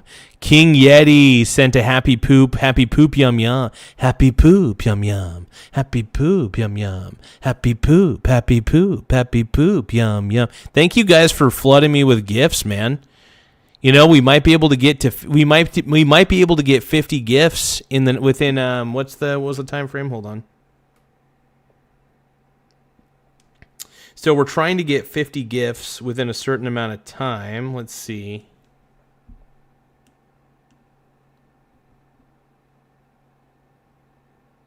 Let's see, what's the 50 gifts? Hold on. Thank you, Michael Shirley. Oh, whoa, dude. Thank you, my brony, dude. We're going to get to 50 gifts here in a second, but I think sending me the 100s, I appreciate it, brony.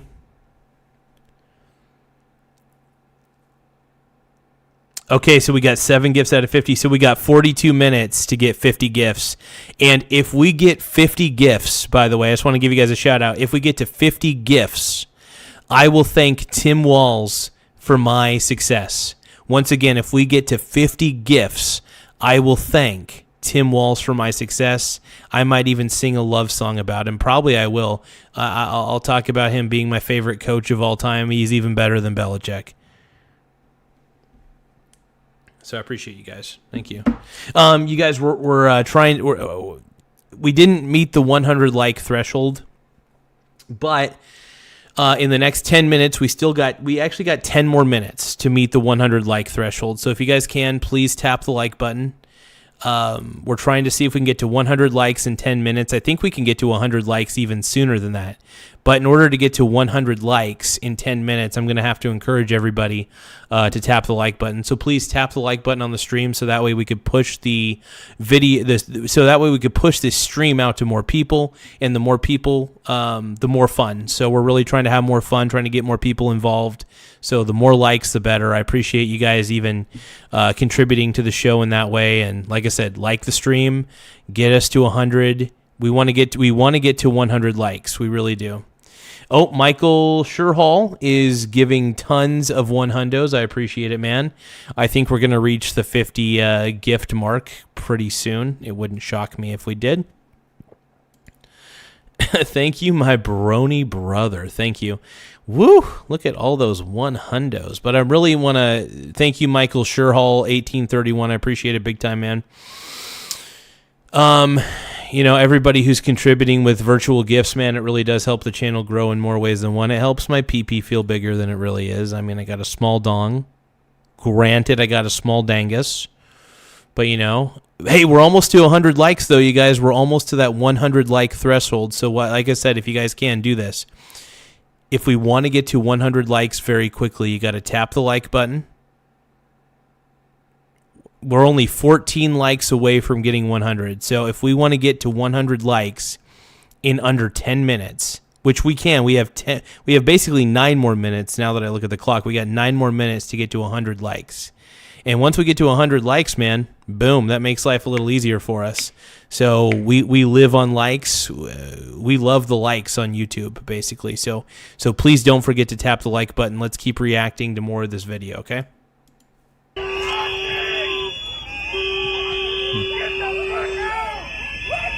Jesus.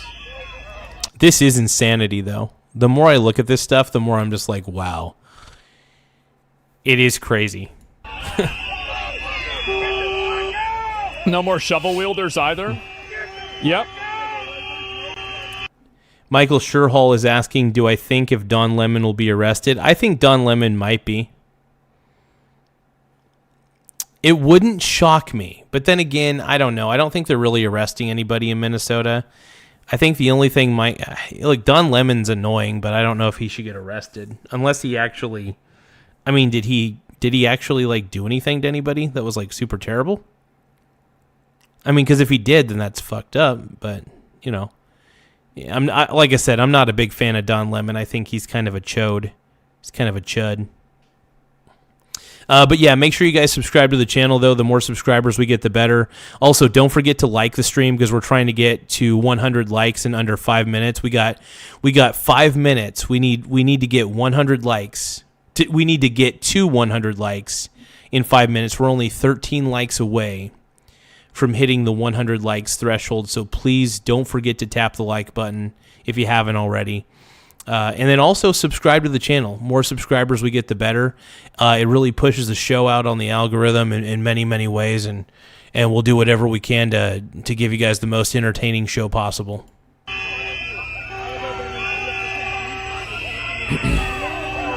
Let's go. Oh my God. I can't believe that they are every day that they put up with this makes it worse. And remember what I said before, every day you put up with it, it gets worse and worse and worse. And it really is tough to deal with Karens. Karens can be the worst because they just make things, I don't know what it is about the Karens on the left. They just make everything worse, and they make everything more frustrating and intolerable, and they are intolerant. The leftist Karens are very intolerant, by the way. They're very frustrating. And nobody really wants to deal with them.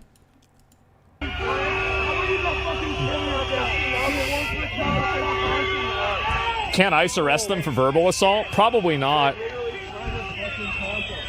I'll see if there's a few more of these.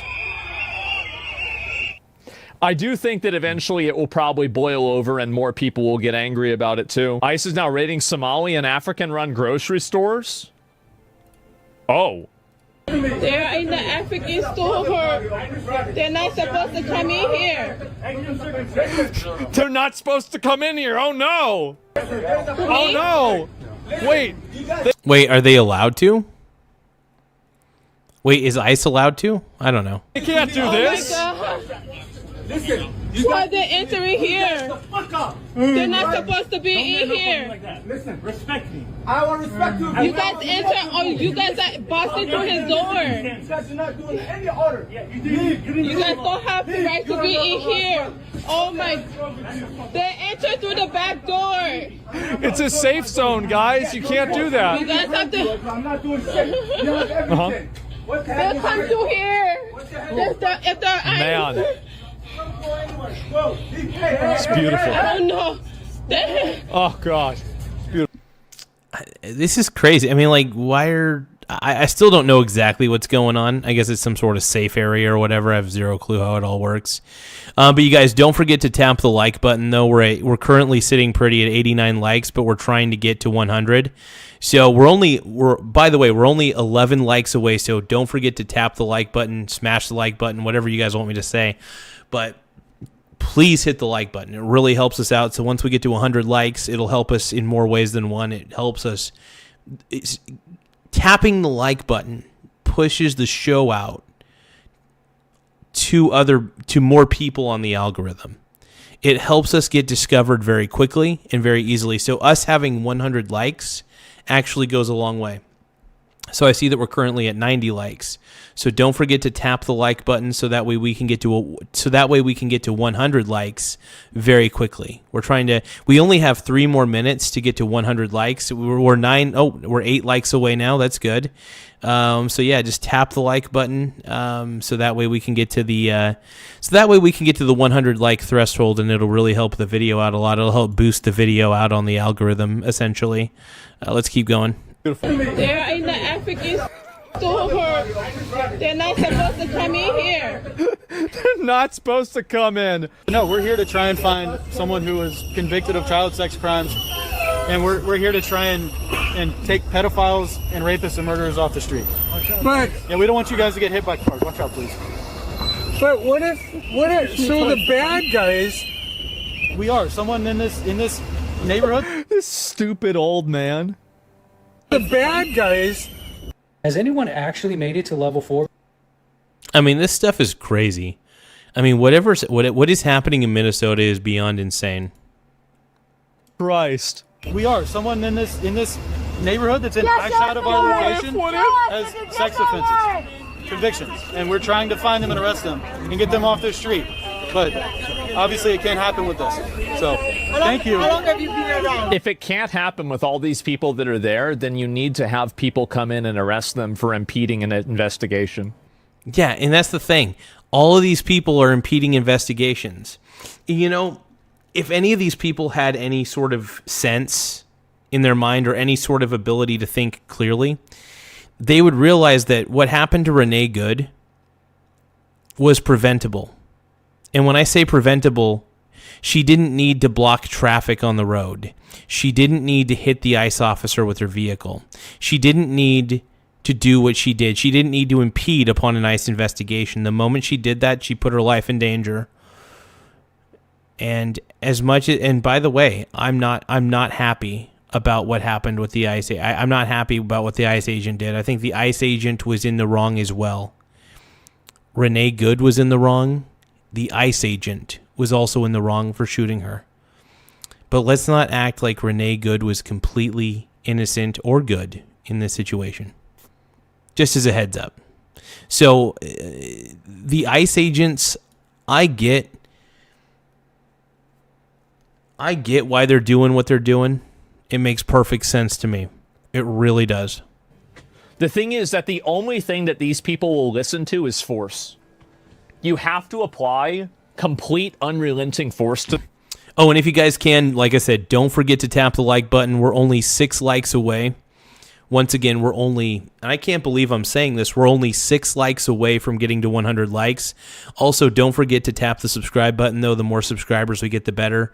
We're really trying to reach the 8,000. We're trying to get to 8,000 subscribers. We just recently reached the 7,000 subscriber mark, but don't forget to subscribe so that way we can get to 8,000. We're really making a mark on YouTube, and we're trying to get more noticed than we were before. So we're really kicking ass at the end of the day, and I'm really proud of what we've been able to accomplish, straight up. To them, and they will listen to that. But they won't listen to anything else besides that. They won't listen to your morality. They won't listen to your arguments. They won't listen to your rationale. They won't listen to the law. They will only listen to force. And the sooner that you realize that, the sooner that you can solve the problem.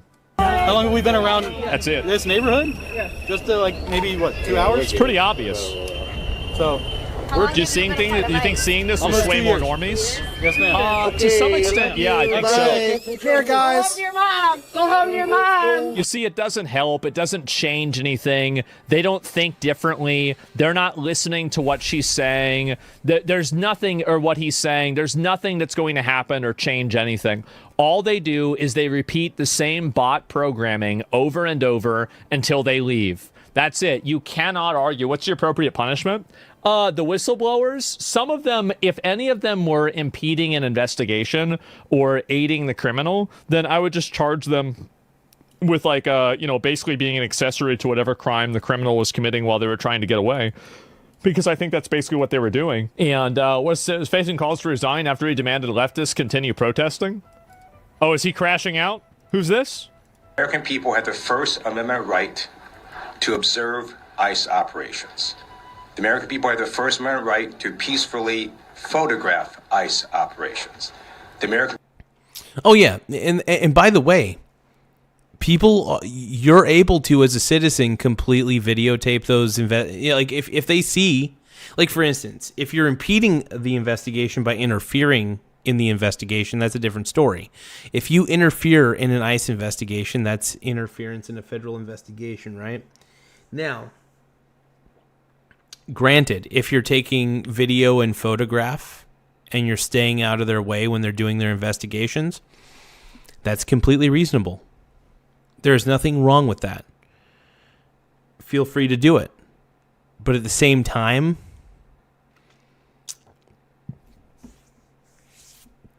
just don't interfere with the process. People have the First Amendment right to peacefully film and live stream ICE operations. Yeah? Donald Trump has sent ICE across the country to try to intimidate people and communities in various states, and the people of Minnesota said, no, we're not going to take it. We will not yield. We will not bend the... Oh, if you guys can, don't forget to tap the like button. We're almost to 100. We're almost to 100 likes. We're only 6 likes away, and we only got 2 minutes to get to 100 likes. So we got 2 more minutes to get to 100 likes. We're currently sitting pretty at 94 likes. If we can get 6 more likes from you guys, that would be great. So don't forget to tap the like button. Don't forget to subscribe to the channel. I really appreciate all the help you guys have been able to give. But yeah, subscribe, like. We're currently at 7,053. Once again, we're currently at 7,053 subscribers, and we're currently sitting pretty at 94 likes, 95 likes. I take that back. So we're only 5 likes away from getting 100 likes. So if you guys can, liking the video actually pushes us out on the algorithm, which helps out in so many freaking ways. You have no idea. So I appreciate you guys. I appreciate you guys for tapping the like button, man. And every time ICE engages in what appears to be abuse, more Minnesotans show up. Every time ICE and Border Patrol engage in what appear to be unlawful actions, more Minnesotans show up and observe, film, and live stream. You see... Here's the problem, though. Every time these Minnesota citizens show up, Mr. Ted, they're not showing up to peacefully protest or simply peacefully videotape. They're there, and they're insulting the ICE agents. They're getting in their way. They're obstructing their vehicles. They're vandalizing their vehicles. They're trying to harm these ICE agents. And all they're trying to do, all the ICE agents are trying to do, is complete their investigations that they are required by law to do. So, yeah, none of this would have been happening if you guys wouldn't have covered up fraud for so long. All you guys had to do was not cover up fraud and actually prosecute fraud instead of turn a blind eye to all the fraud that was happening. But instead, you turned a blind eye, and then you cry when ICE is at your doorstep because you guys are a sanctuary city for illegal immigrants. Sorry. How none of them ever call. They never call for any of these people not to obstruct the... Oh, nice. We're only 3 likes away. You guys, tap the like button. We're currently at 97 likes. If we get to 100 likes, it'll really help us out a lot. So we just need 3 more likes. Feel free, by the way, even after we reach 100, keep liking the stream. More likes we get, the better, man. So we're trying our best to kick some butt. The investigations, they never tried to draw a delineation between legal protest and a riot. They never tried to say that you shouldn't stand in the road or block the vehicles. They never do that at all. ICE. Isn't that this interesting? Is so important because the evidence that's being gathered can be used in future years. And while this administration might not prosecute ICE officers or Border Patrol officers for violating federal law, a future administration can do so. Oh, we're only 1 like away, you guys. We're only 1 like away from 100 likes. So don't forget to tap the like button, you guys. We're going to try to get to 200 likes if possible. But, hey, everybody who's watching right now, tap the like button. Just tap the like button. We need more likes on the stream anyway, man. Thank you guys for helping us out, man. I really appreciate it. Everybody who's tapping the like button, man, I want to thank you guys very much for tapping it. This is what I've said. Welcome to the next generation of website creation.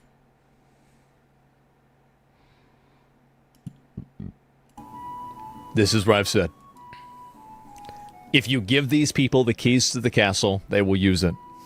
The only way to stop them from doing that is to do it to them before they do it to you. There are 2 options. You either do it to them or they do it to you. There's no third option. The statute of limitations for most federal crimes is 5 years. Yep, 5 years, exactly. And they're advocating for violence? No, they're not. But like what they're advocating for is just basically putting these people in jail, right? I mean, that's it. And so, yeah, it's that simple. And anyway, I'll look at, because, yeah, there were more people that were justifying this. Did anything happen with the Karen Inquisition that was supposed to happen at every state building? No, nobody really cared. And Guys Who Train the Nation, like a charity organization, just preemptively pardon. Oh, yeah, I saw this. Look at him, bro. He's still out there. What is Tim Walz? I can't believe Tim Walz is showing his face.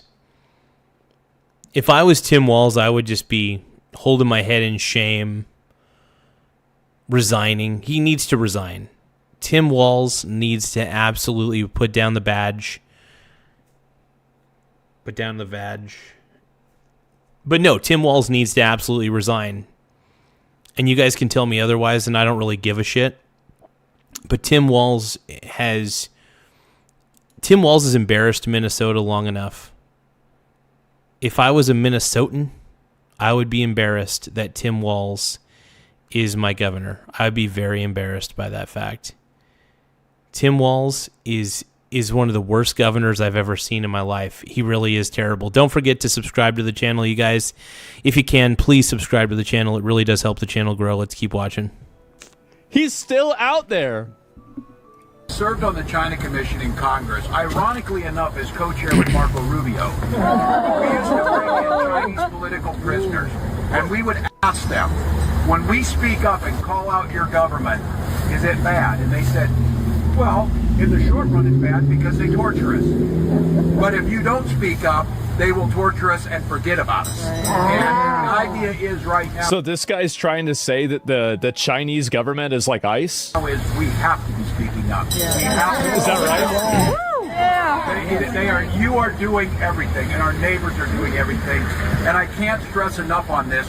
We're winning it because we're doing it with Minnesota grit, Minnesota humor, Minnesota decency. Yeah. You could tell that Tim Walz is nervous, and he's trying to rile up the troops, and by the troops I mean the white liberal Karens. And when you ruffle up the white liberal Karen base, I mean, you're really gonna, he's trying to make everybody, he's trying to distract everybody away from the fact that he allowed so much crime in Minnesota. The fact of the matter is he allowed a lot of crime in Minnesota. Too much crime. To the point where it's pretty sick. And we're kind of done with it, right? We're done with the crime. We're done with enabling fraud. We're done with enabling crime. We're tired of our tax dollars going to waste. We're tired of taxation without representation. We're done with it. I think any American with even half a brain is tired of our tax dollars going to bullshit that doesn't even represent our interest in any way, shape, or form.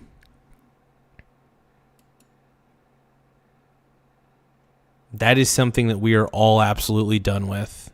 We don't want it. We're done with it.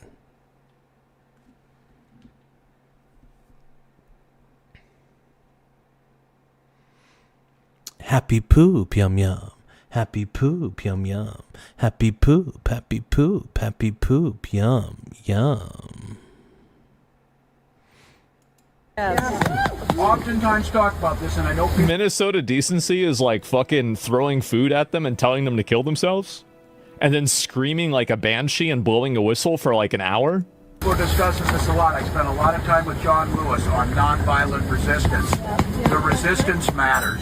We're not telling people to be silent, but we're not telling people... Oh, you guys, don't forget, not only, if you guys can, please subscribe to the channel if you're new. Please like the video as well.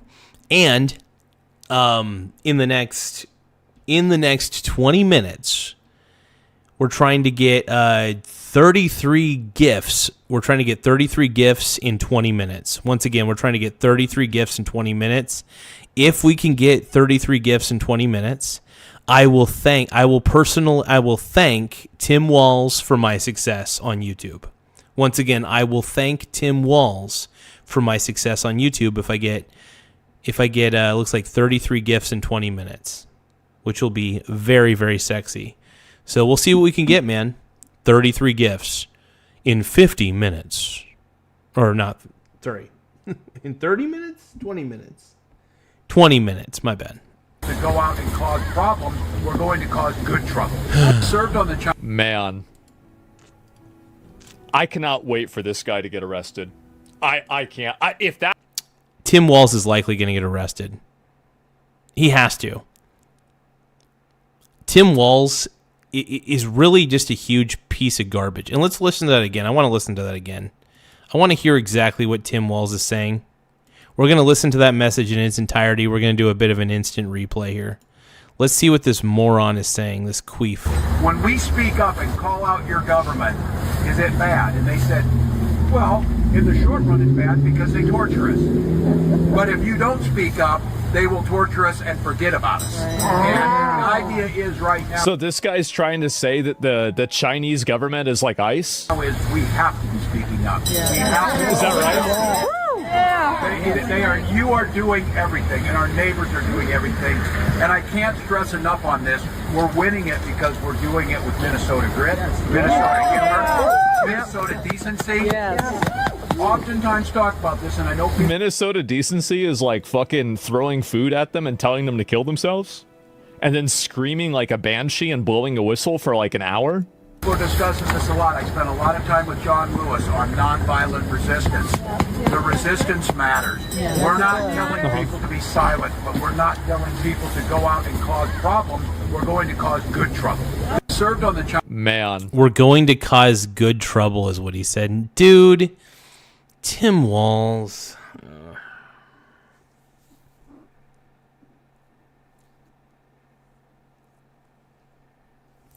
Tim Walz is such a douche. Tim Walz might be one of the biggest douchebags I've ever seen.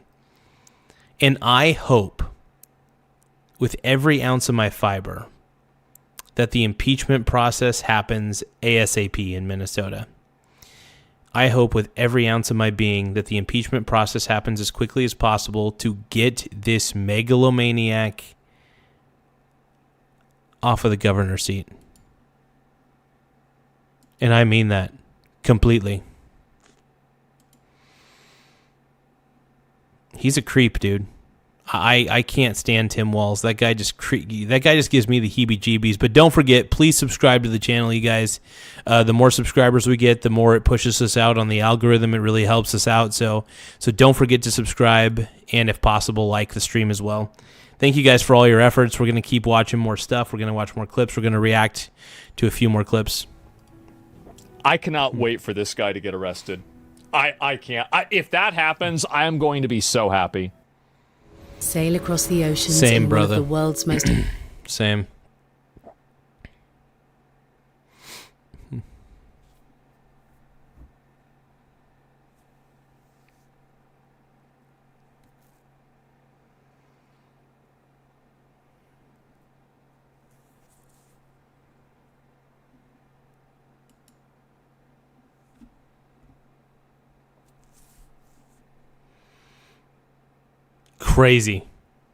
Crazy.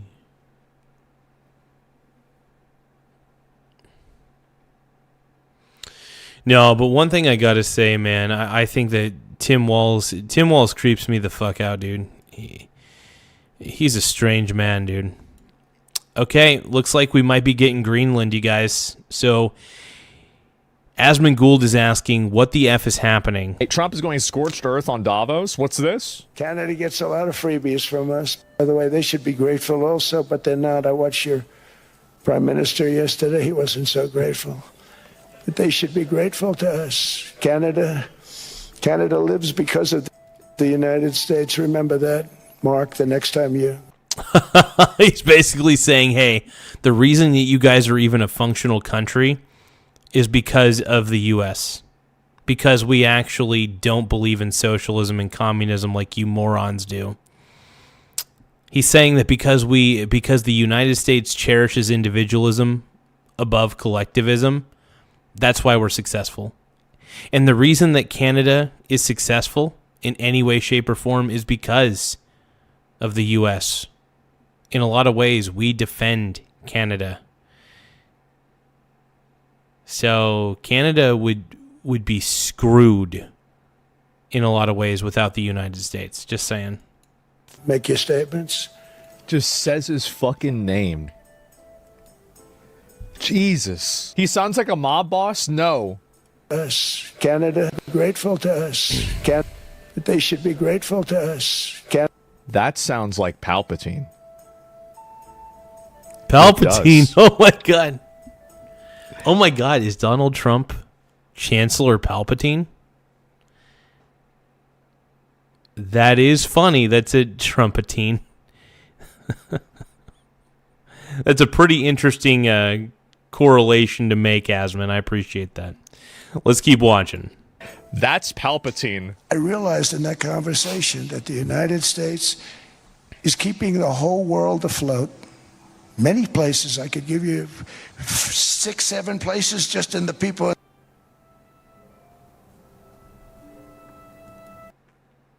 Trump's on a roll, dude. Do you think we're going to get Greenland? I think that Greenland Mania is a real thing, and I think a lot of it's going to be discussed at the World Economic Forum. Is the United States going to be able to buy Greenland? And I honestly hope that the answer is yes. The answer needs to be yes. Oh my God, I want Greenland so bad.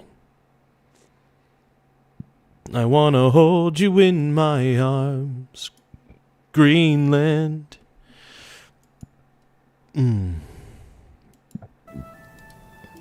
6, 7 places just in the people in this little area. I know every one of them. They're looking down. They don't want to see me. They don't want to stare me in the eyes. But they're taking advantage of. Everybody took advantage of the United States. But I've been very fair, and I gave them a tariff, and it was fine. But I realized that without us, it's not Switzerland anymore. Without us, it's not any of the countries that are represented here. And we want to work with the countries. We want to work with them. We're not looking to destroy them. So, I mean, yeah, basically he's saying that the U.S. This is wild. This is incredible. Holy crap. Trump is just like, yeah. And I see 6 or 7 countries. U.S. protects them, that's it. Oh, here we go. Oh no, this is the new one? Yeah, here we go. To embrace the possibilities of tomorrow, we must reject the perennial prophets of doom and their predictions. To embrace the possibilities of tomorrow, we must reject the perennial prophets of doom and their predictions. The perennial prophets of doom. That's true. You know, and I got to admit, a lot of the countries that have collectivism typically have the most pessimistic leaders, because any sort of collectivist who has some form of authority is usually a very negative, scarcity-minded person, at least in my experience. And they don't have an abundant person. So, like, for instance, there are people who have a scarcity mindset, and there are people who have an abundance mindset. Trump, whether you like him or not, does technically have an abundance mindset because he does think big. Most leaders of countries that are smaller countries, or just, I shouldn't even say smaller countries, I would just say countries that have collectivist ideals, those leaders tend to have a very big scarcity mindset. A great example would be, like, I think Zelensky a little bit has a scarcity mindset.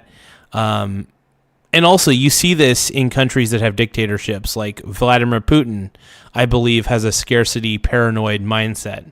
But Trump has an abundance mindset, and I love Trump, man. Trump loves America, and we love Trump.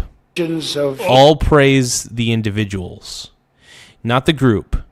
The group is not important. It's each individual on their own, being able to do what they need to do in their lives, what they want to do. That's important. So I'm a huge proponent of individualism. I love individualism, and I will continue to fight for individualism and say no to collectivism. The apocalypse. They are the heirs of yesterday's foolish fortune tellers, and I have them, and you have them, and we all have them. And they want to see us do badly, but we don't let that happen. Oh, this is old. I was about to say. Yeah, I was like, how does he look? He even got the same pin on. Every inch of Oregon is...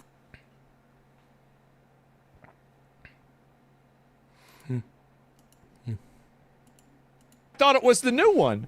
I did. I saw the same pin, and I was like, wait a minute, what the fuck is going on? You blind as shit? No, I am not. What happened? Here's what happened. I thought the camera was bad. Let's go back. We're gonna look at the next one. Here we go. Actually, I'm just gonna watch this. Overpopulation crisis in the 19. Oh, you guys also don't forget to please subscribe to the channel. We're getting we're getting very close to even 8,000 subscribers. We're currently sitting pretty at 7,057 subs. Once again, we're at 7,057 subscribers. So please don't forget to tap the subscribe button. It really does help the channel grow in so many ways. And no, I really appreciate you guys. Let's keep rocking it. 1960s, mass starvation in the 70s. Let's see how right he was. And an end of oil in the 1990s. These alarmists always demand the same thing, absolute power to dominate, transform, and control. So he just goes to this to talk shit to them straight to their face. Every aspect of our lives. We will never let radical socialists destroy our economy, wreck our country, or eradicate our liberty. America will always be the proud, strong, and unyielding bastion of freedom. To embrace... Man. Yep, and watching an old video, somebody said it was a new one. I wasn't sure if it was, and it turns out it was an old one, actually. This is 2020. But, again, I think he's still right. I mean, he absolutely was right. Anyway, we'll go to this one after that. Here we go.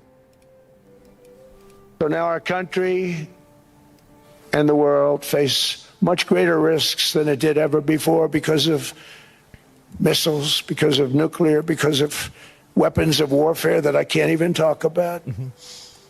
2 weeks ago, they saw weapons that nobody ever heard of. They weren't able to fire one shot at us. They said, what happened? Everything was discombobulated. They said, we've got him in our sights. Press the trigger, and nothing happened. No anti-aircraft missiles went up. Oh, you guys, like I said, don't forget to tap the subscribe button, though. Please hit the subscribe button, actually, because we're really trying to get to 8,000 subscribers. We're currently sitting at we're currently at 7,000, basically. We're at 7K, but we're trying to get to 8K subscribers. So we're on the road to 8,000 subs. We're currently sitting pretty at 7,058 subscribers by my last count, and I want to thank everybody for pitching in and subscribing to the channel and really helping us blossom to be the show that we can be, to be the channel that we could be. And I really appreciate y'all, man. You guys are incredible. There was one that went up about 30 feet and crashed down right next to the people that sent it. They said, what the hell is going on? Those defensive systems were made by Russia and by China. How'd that go? So they're going to go back to the drawing boards, I guess. So now our country. All right. Well, there it is. Okay. So they got it. Yeah. I mean, Trump's on one. I have no idea what he's on, but he's on something. I love it. And look, Trump's a little bit batshit crazy sometimes. We got to admit it. But my God, he's on to something. He's on to something. Got to rethink that whole weapon system, I guess. There we go. And discombobulate. But yeah, please, for the love of God, please subscribe to the channel. And if you can, like the stream. Liking the stream and subscribing to the channel, it does wonders for our soul on this end. I guess so. Talking trash, I guess, yeah. Nick Shirley. No, we'll look at the Nick Shirley thing after this. Somalian bandits. Can you believe that Somalian? They turned out to be higher IQ than we thought. I saw this one, okay? And anyway, let's see if I can pull up the next one. And Doug. There it is, Limu. The United States cares greatly about the people of Europe. We really do. Oh, we love Europe. I am derived from Europe. Scotland and Germany. Same. Plus Ireland. 100% Scotland, my mother. 100% German, my father. And we believe deeply in the bonds we share with Europe. Thank you so much, you guys, for subscribing. We're currently at 70.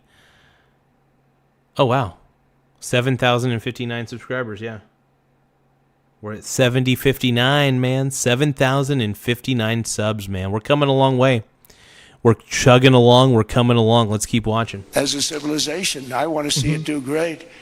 That's why issues like energy, trade, immigration, and economic growth must be central concerns to anyone who wants to. I mean, this is true. Like, Europe is our cultural ally. Europe and Canada are our closest cultural allies. A lot of them speak English. We have a lot of the same shared heritage.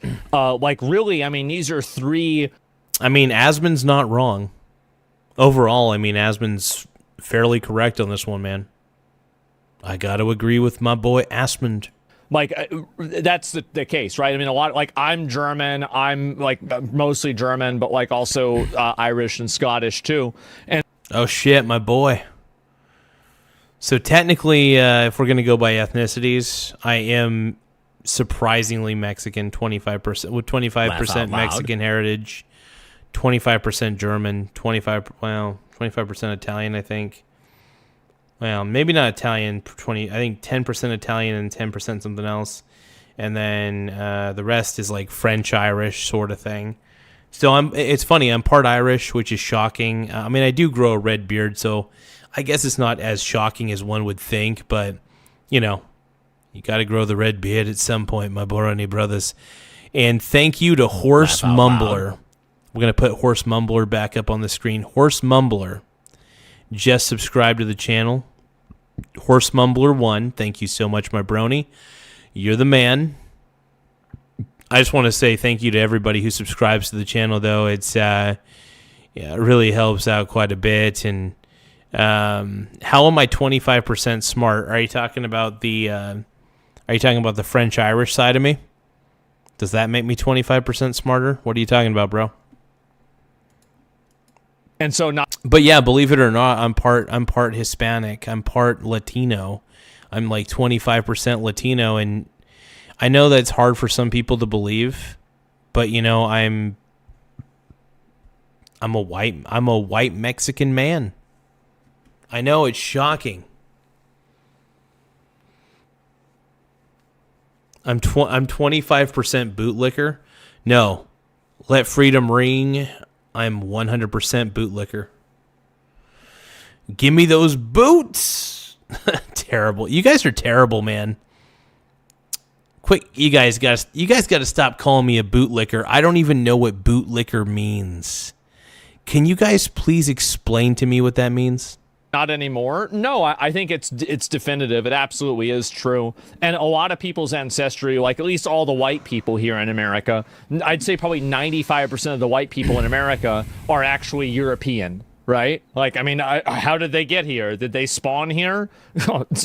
One of them in the past didn't. See a strong and united West, because Europe and those countries have to do their thing. They have to get out of the culture that they've created over the last 10 years. It's horrible what they're doing to themselves. They're destroying themselves. It's beautiful, beautiful places. We want strong allies, not seriously weakened ones. We want Europe to be strong. I don't understand how Europe that's what bootlicker means. Okay, cool. Totally like ideologically captured. Thank you. Thank you so much, BPD Bob. I appreciate that, man. I appreciate that info, my brony brother. You're the man.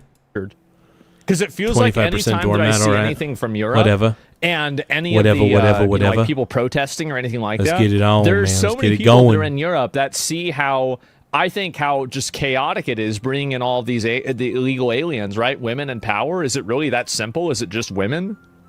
Are women really the? I mean, okay, is it really that simple, guys? Are women just the problem for everything? I think Asmund might have just realized something. Holy fuck. This is great, man. I love Asmund Gould, though. He's pretty funny. We all love our boy Asmund on this channel. At least most people do. I think he's great. I think he's funny as fuck, dude. Asmon. I love how they call him Baldy, though. That's funny. Baldy. Damn, I I thought so. I always knew this. Swear to Christ, yes, man. I do think that women are emotional thinkers, and the reason why you have more migrants is I think that, like, the moment that you show, like, some boat full of kids, and then, you show that to, like, 100... And that's the thing. If you show emotional imagery, sometimes that could be... That could sway even a man, by the way. Men and women can get swayed by emotional imagery. I will admit, probably women more so than men. But... yeah, I do. I got to agree with Asman on this one. 100 men and 100 women. I bet there's going to be a bunch more women that are going to say, let's get rid of borders, right? I think it's definitely true, but I think it is more complicated than that. But yeah. Home ownership has always been a symbol of health and vigor of American society, but that goal fell out of reach for millions and millions of people in the Biden era because interest rates went up so high. Today, I'm taking action to bring back this bedrock of the American dream. In recent years... No, Asman Gould, man, he's the best. He's too freaking funny, man. I think we all can say that we love Asman. He's incredible. Here's Wall Street giants and institutional investment firms. Many of you are here. Many of you are good friends of mine. Many of you are supporters. Sorry to do this to you. I'm so sorry. But you've driven up housing prices by purchasing hundreds of thousands of single-family homes, and it's been a great investment for them. I think it's actually pretty brave for Trump to call this out. Actually, to some degree, I really do think, and to a lot of degrees, I believe it's very brave of Trump to actually call that out about, like, the private equity buying up, like, single family homes and raising the prices and then making it to where they're just way too expensive to the point where people have no other choice but to rent. I think that's a bit of a problem. It's basically we are living in the world. We're living in a world where you own nothing, basically. You own nothing. And don't get me wrong. You can technically own things. I mean, if you own stocks, for example, if you own stock in Coca-Cola, that's technically a form of ownership.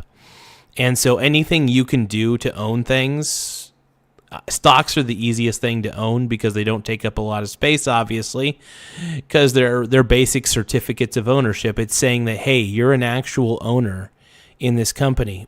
When you're a shareholder in Coca-Cola or Realty Income, you're an actual owner in those things. So, I will say this. If you guys are concerned about private equity taking over, the best thing you can invest in, honestly, in my opinion, is real estate investment trusts, also known as REITs, R-E-I-T-S, R-E-I-T-S, REITs. Real estate investment trusts are pretty incredible investment vessels, in my opinion. Talk to a financial advisor before getting into them. This is not financial advice, just for educational entertainment purposes only, but let's keep watching.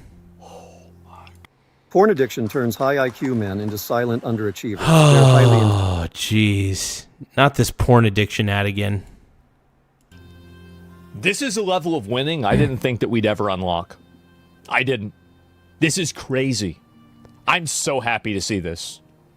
We need to these big companies and these people that buy up all of these houses and then they treat them like investment properties. There's a reason why we have commercial and residential zoning. So how are you really not basically and this is the question, right? Is that you take a step back and you ask yourself, what really does it matter between commercial and residential zoning?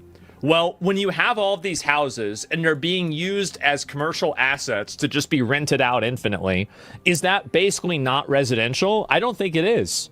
I don't. Oh, you guys, once again, please make sure that you subscribe to the channel. The more subscribers we get, the better. We're really trying our best to reach the 8. We're on the path to 8,000 subscribers.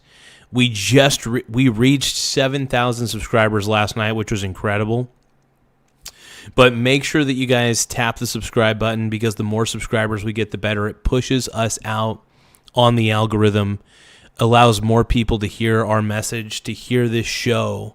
And look, I really want to spread the message to to warn. I want to warn the world about the woke Karens. I want to warn the world about the white liberal. All right? The white liberal Karen is scary. They're scary to me. They really are scary to me. They'll yell at you. They'll make you feel terrible. And you know what I mean? But just please make sure you tap the subscribe button, though. The more subscribers we get, the better. It really, really, really, really, really, really, really helps the channel grow. Let's keep watching. At all. So I think this is totally right. He should have gone after this. It's important. It is. And it's not, I know it's not legally the case, but it's against what I think the essence of owning a home and being in a neighborhood and being in a residential area is. And fundamentally, that essence of being part of a neighborhood, being part of a community, having a house, owning a house, living in a community with other people around you, being able to pay off that house and retire and live there. This is the American dream. And it's the dream of the whole world. Like, it's not like in Japan they don't want this, in China they want this, in Russia they want this, in Kenya they want this. Everybody in the world wants this. So if we don't have the ability to do that, what the fuck is the point of all this? What is the point? It's a big part of the American dream. Well, yeah, it is. It absolutely is. So I'm glad to see it price the fuck out of residential areas with their algorithms and drive up inflation. Well, the algorithms are just basically a loophole through making an actual cartel. The algorithms are a mathematical cartel, but because it's not being done by them directly, technically it's not a cartel. It is crazy because all they have to do is just buy one home in a neighborhood and basically up the selling price. I think that's how it works. Either way, private equity buying up all the residential real estate, that is kind of concerning.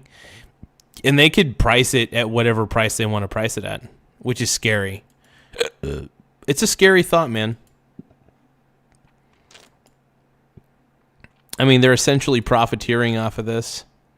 And look, it's okay to profit. It's okay to make profit if you're a business. It's fine.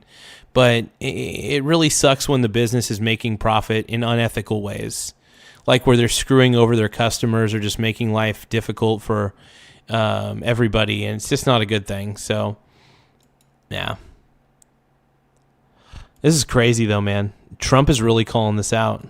This is very obviously an exploit. They are obviously taking advantage of people. They're obviously doing this. And I don't see how anybody can be okay with this. It's so clear to me, at least, that basically this is what people do, right?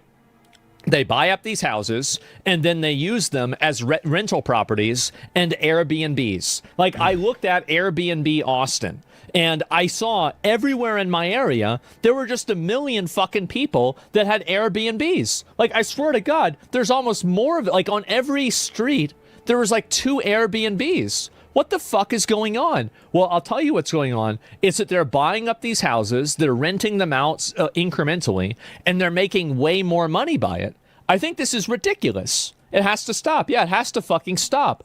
And I think that the big, and here's another component, right, is that the big corporations that own all of these houses, they do own a lot, but they're still only a small piece of the pie. You have to go after the individuals and the LLCs that are owning 200 of them at a time, because the collective...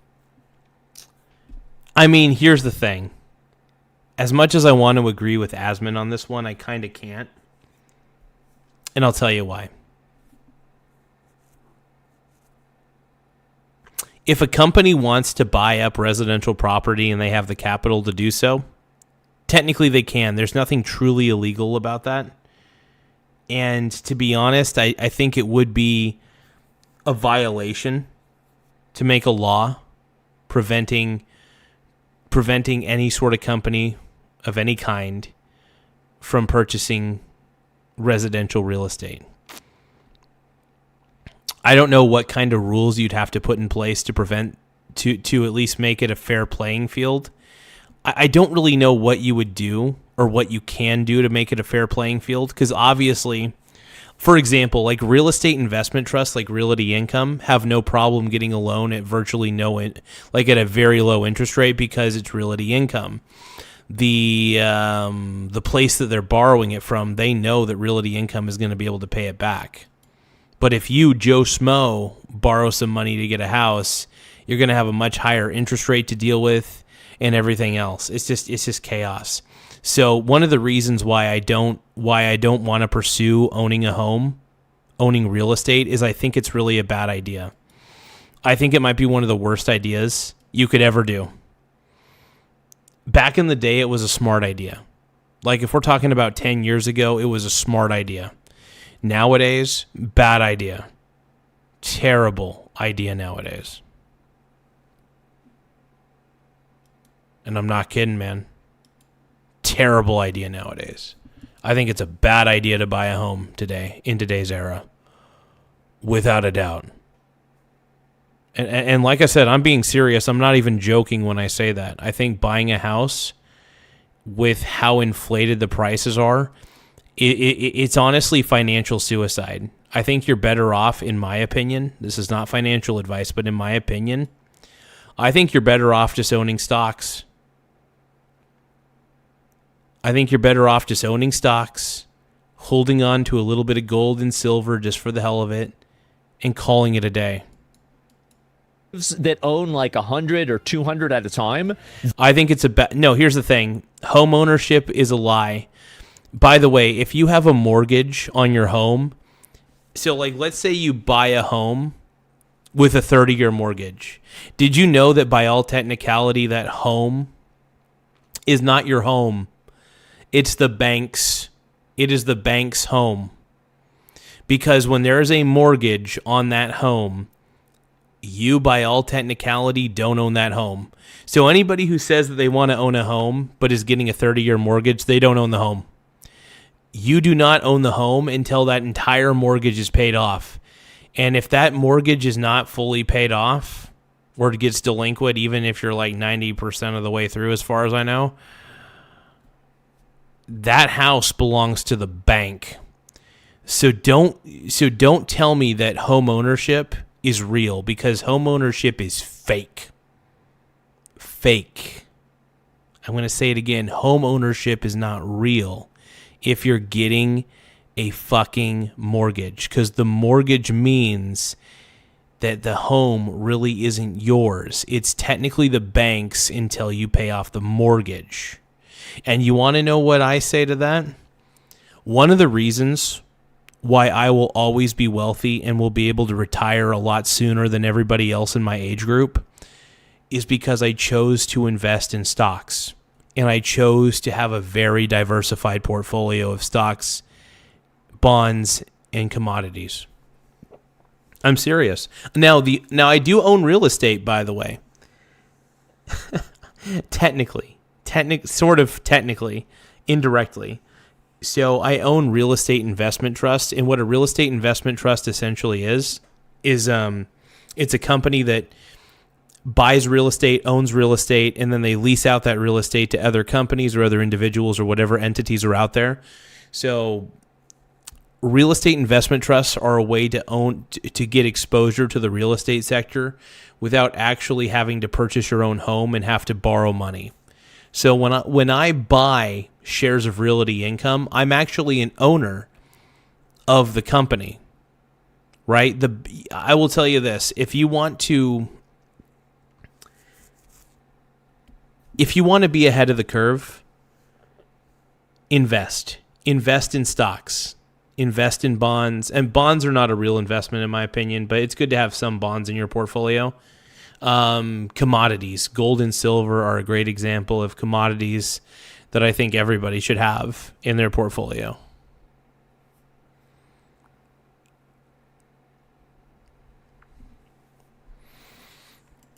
Okay, so Hexawatt says, okay, but if you rent, you don't own, and still pay monthly, and after 30 years, you still don't own and still have to pay. A house can be generational wealth if people are willing to stay. Here's the problem, Hexawatt, and I could tell you're passionate about this based on the length of the comment. I'm not going to try to disparage the comment too much, but I really want to tell you that the idea that a home is generational wealth is probably the stupidest idea in the world. A home is just a home. A home is not an asset. I repeat, if you have to live in your asset, it is not really a true asset. Because a real asset is something that you don't have to live in my opinion. And it's kind of factual. Think about it this way. I consider a home to be kind of a money pit. And here's the thing. You actually have to borrow money to get into these homes, right? So in a lot of ways, you're actually, in my opinion, you're wasting more money being a homeowner. And I'll tell you what. Who the hell cares? And here's my philosophy. Who the hell cares if I have to pay rent for the rest of my life? And I mean that. And by the way, I own assets. I may not own a home, but I am more wealthy. The irony is I don't own a home, but I'm more wealthy than most people in my age group. And you want to know why? Because I never fell for the trap of home ownership. Home ownership is the biggest lie that was ever sold to us by the banks. The banks sold us the promise of home ownership because they wanted to push those 30-year mortgages out the door. They told us that a home is a real investment. It is not a real investment. It is a shitty investment. And the fact of the matter is, most homes are extremely overvalued, and 30-year mortgages are terrible. I can't stand I can't stand the real estate industry overall. The only real estate exposure I have is real estate investment trusts, and I'm completely satisfied with that because my portfolio is super diversified. And I don't have to deal with the properties. I get payouts and dividends. Honestly, the best investments you can make are in productive assets like stocks stocks mainly. Other assets that are good are gold and silver. And if you do get into real estate, at least try to get like a triplex or something, so that way you can rent out the other two and then live in one of them. So that way at least there's some form of cash flow to help you pay for your stupid freaking mortgage.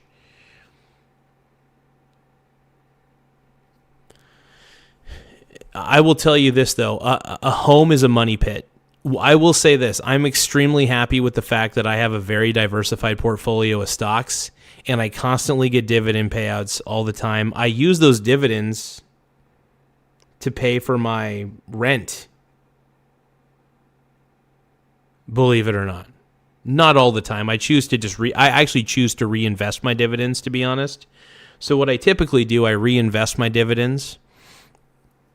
And then, so I reinvest the dividends, and then, but yeah, if I ever needed to pay my rent in a pinch, if I had like no other income, yeah, my dividends would actually cover all my rent. Well, not all of it, that's a lie, but majority of it.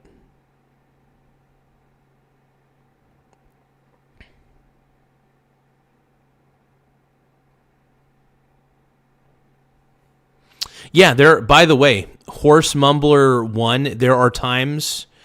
Can I ask you something, Horse Mumbler? Whenever I talk to homeowners, they remind me of gamblers. Homeowners are like gamblers in a lot of ways, because a homeowner never really keeps track of all the expenses it took to maintain the property itself. And by the way, if you're paying $500 a month for your mortgage, that's great. If you're paying $500, let's see, you said save me $500 for 10 years. Okay, so you made $100,000 in equity in 10 years. I mean, that's not bad. Were you also investing in stocks? Here's the thing, were you investing in stocks as well?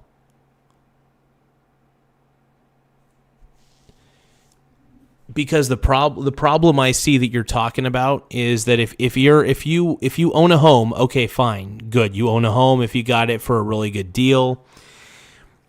Here's the problem, though. Okay, so even if all those expenses are tax deductions, do you invest in stocks? Because here's the thing, you may think that your home is an asset, but that is the biggest lie that's ever been told to you by banks. Your home is not really an asset. I know it seems like it, but I am not incorrect in saying this. You know it, and I know it. by the way, most homes these days are overpriced pieces of shit. Most homes that are out there are extremely overvalued, and you know it. No, I'm being serious, dude. I'm not joking. The best investment you can make is a diversified portfolio of stocks. And when I say a diversified portfolio of stocks, I'm talking about like ETFs that cover international companies, ETFs that expose you to U.S. companies. Being heavily diversified in equities is probably the best investment you can make. It's probably the best wealth preserver you can have, because if you want to preserve your wealth, you want to make sure that you're holding index ETFs that expose you to direct companies, actual productive assets. Your home is not a productive asset. Your home is an asset to some degree, but it's just a non-productive asset. I still don't like calling a single family home an asset, because I really think it's more of a liability than an asset, because I don't have to borrow any money to invest in real estate investment trusts. I repeat, I do not have to borrow any money at all to invest in real estate investment trusts.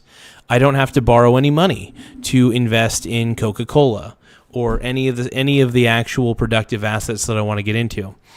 I would argue, and I wouldn't even argue because it's pretty. I've actually looked up the statistics on this. If you were to put let's just say let's go back to like 1990, right? So let's say we go to like 1990 or whatever year you want to go to, and let's say side by side you put like $100,000 into the S&P 500, and you put $100,000 into your typical single family home at the time, right? Did you know that the gains from the S&P 500 would outpace the gains of the home by quite a bit? Because productive assets always win against non-productive assets, especially especially assets that are especially stocks that are in like the S&P 500, for example. What I'm trying to get at is this: stop believing the lie that your home is an asset. And if your home is your only asset, that is a huge problem, and you got to rethink your life, in my opinion. You got to really rethink your life, brother. I mean, if you have stocks, that's fabulous, man.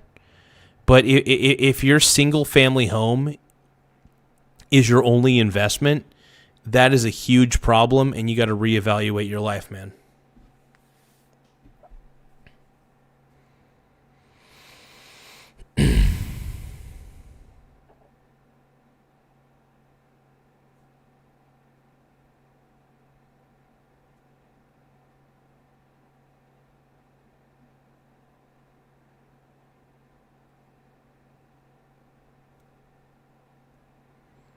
Look, I'm going to tell you this, horse mumbler. If you got your home, in the early 2000s, you probably got your home in a pretty good deal, okay? If you're buying a home now versus buying a home in the early 2000s, it's a totally different story. It is apples and oranges, man. Because if I'm buying a home today, the price that I'm purchasing that asset at is a total fucking ripoff. Like, even with a 30-year mortgage, hell, even with a 50-year mortgage, buying a home today is a complete ripoff. And I think it's a bad idea. Now, don't get me wrong, I'm not a big fan of renting either. Even though I rent, I accept that I'm a renter. I'm totally fine with it at this point. One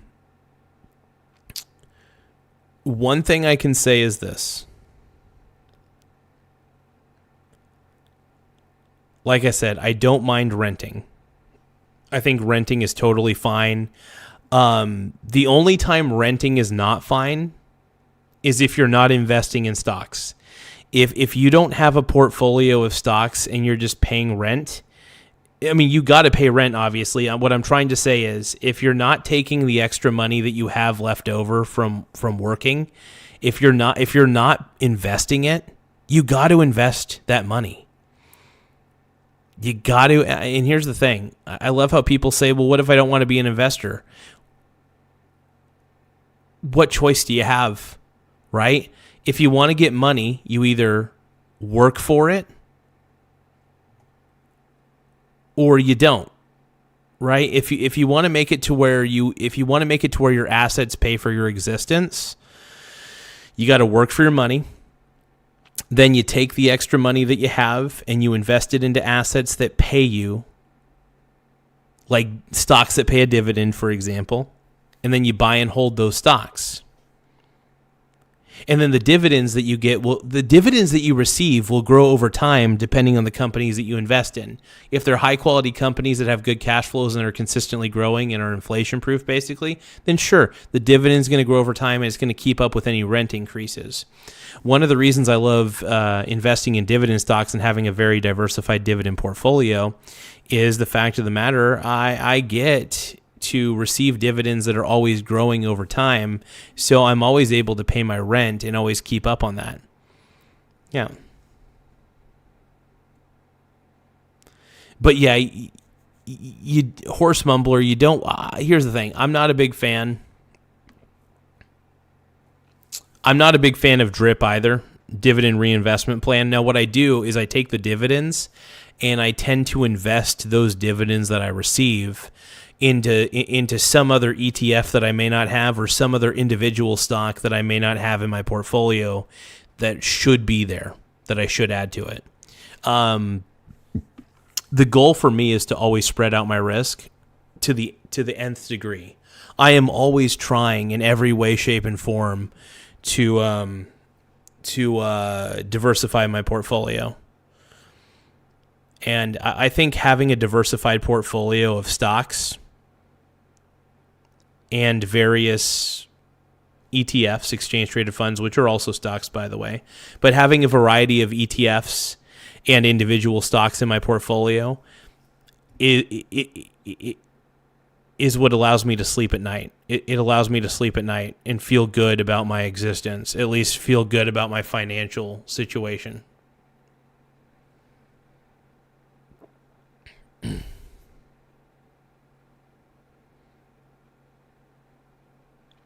Horse Mumbler is saying, so why are you wasting money on rent that you could be investing instead? Here's the thing, though. I don't believe that a home is an asset. If I get a mortgage on a home, by the way, it's not, if I buy a home at the overly expensive price that homes are currently at today, that would be a poor investment, because homes should not be worth what they're worth right now. Home prices are excessively overvalued, and if I have to borrow money for an overvalued asset, I'm an idiot. I'm a freaking moron if I'm borrowing money from getting a 30-year mortgage on an overvalued asset like a home. Homes are excessively overvalued. They do not deserve the valuation that they're currently at.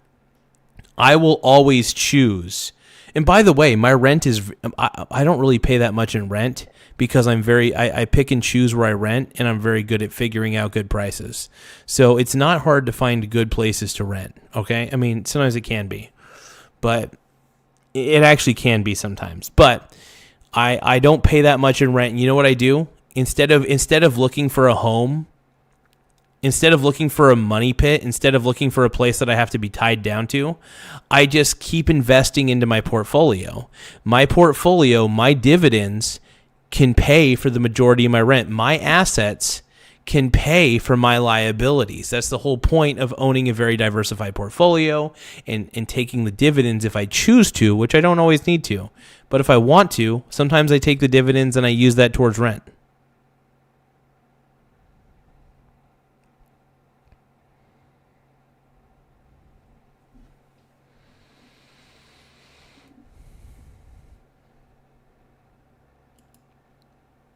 Horse Mumbler says, you don't even know what a mortgage is, bro. You don't even know what the word means. Absolutely, dude. I understand what a mortgage is. You can get a 15-year one, or you can get a 30-year one. You can get a fixed or variable rate APR, one or the other. So depending on how much you want to pay in interest. Yeah, I know what a mortgage is, you dingus. And by the way, here's the thing, Horse Mumbler. I'm gonna end on this point, and we're gonna react to the rest of this Trump video, but I'm gonna end on this point here. Horse Mumbler, you jackass.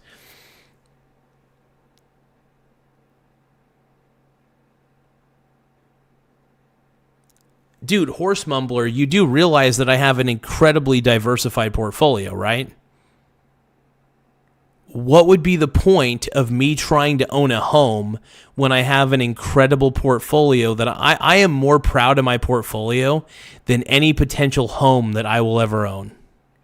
I am more proud of my portfolio than any car that I will ever own. I am proud of my portfolio.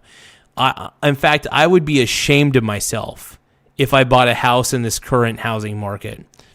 I would be ashamed of myself for buying a home in this current market. Absolutely ashamed.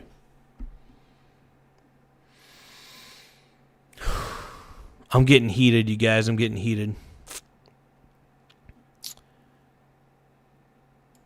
Yeah, when you get a mortgage, you're basically borrowing money. You do realize that, right? You're borrowing money to get a house. Straight up. They're the ones that are the real problem. That's the actual issue. You need to make a rule that if you're an individual, you can't own more than like 5 houses. And if you do, you can't be renting them out. Okay, one moment. So Tim Smith 4118 is saying, new Seahawks declined Michael Garza's request to raise the 12th man flag at Sunday's playoff game, citing the subscriber requirement of 8,000. Once again. All right, so I'm going to read Tim Smith's chat real quick. So Tim Smith is saying, new Seahawks declined Michael Garza's request to raise the 12th man flag at Sunday's playoff game, citing the subscriber requirement of 8,000. So you guys, do you guys hear that? We need 8,000 subscribers. If we do not get 8,000 subscribers, then we will not be able to wave the 12th man flag at the Seahawks game. And I'm going to have to sit at home and suck on my thumb and pray to God that Sam Darnold can lead us to the promised land. Please, for the love of God, Sam Darnold. I don't know who I have to pray to, but Sam Darnold, for the love of God, please get us to the Super Bowl. Okay? I want the Seattle Seahawks to get to the damn Super Bowl, and I want us to win it. Sam Darnold, you in our defense are our only hope. I mean that.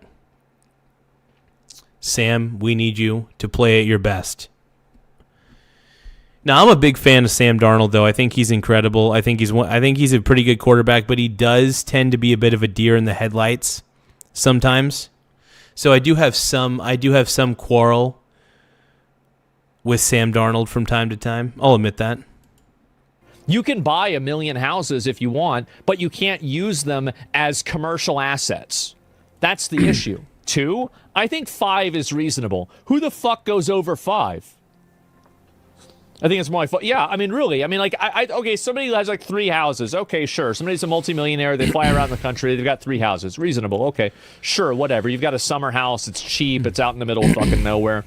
I think it's okay. But, like, you can't be selling or you can't be doing houses like where you have like more than like fucking 5 of them and you're just renting them out, right? It's crazy how bad this is.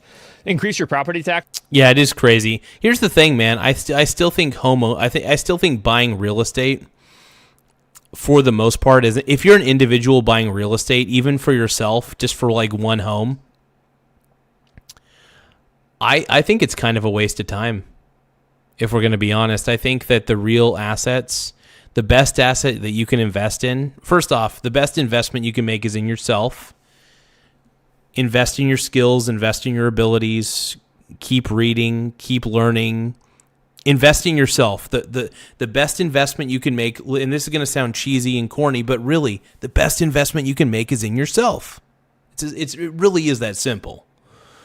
Okay, so the first investment is you invest in yourself. That's great. You check that off your list, right? And then the second thing is create a diversified portfolio of stocks. I'm serious. I think it's more important to have a very diversified portfolio than it is to have a job. Now, it's good to have work, by the way. You still want to make sure you got a source of income. You still want to do things. You still want to work. Working is a good thing. However, I think it's more important to understand the fundamentals of long-term investing before learning how to work a job. I think the problem is kids are taught how to work, but they're not taught how to manage their wealth. And that's a problem, because if you're not taught how to manage your wealth, you're always going to blow your wealth on stupid shit. You're always going to blow your cash on stupid crap instead of investing your cash into great investments. So the problem is we're taught how to work, but we're not taught how to invest. And that is one of the missing components. And this is why people like Horse Mumbler fall for the trap of home ownership. People like Horse Mumbler have been sold a lie. Now, granted, did Horse Mumbler get a good deal on his little condo or whatever? Sure, he probably got a great deal on his condo. But not everybody's going to be Horse Mumbler getting a good deal in the condo. Most of the time, you're going to be the bag holder. Most of the time, you're going to be buying an overvalued home. A very overvalued home that's going to really suck to live in. And you're going to have to do a lot of stuff to make that mortgage payment. Right? So I am constantly A-okay with renting if I have to. Because at the end of the day, my stocks appreciate in value much faster than a home. My assets appreciate in value much faster than any home ever could, is what I'm trying to say. That home ownership is extremely overrated. And I really wish that the whole concept of home ownership would not be will stop. I really wish it would stop being pushed to the masses, because I think home ownership really isn't for everybody at the end of the day. I think the best thing I can do is keep investing in my portfolio, keep stacking the wood, and the thing is, my dividends keep growing over time. The value of my investments keep growing over time, and 80% of my portfolio is non-negotiable. 80% of my portfolio is never sold. I have a very diversified portfolio. 20 to 30% of my portfolio, I will admit, is swing traded. And that swing trading allows me to produce the income that I need by swing trading the volatility of major indices. And when you can swing trade the volatility of major indices to make some extra income for your portfolio, that allows your portfolio to grow at a rapid scale.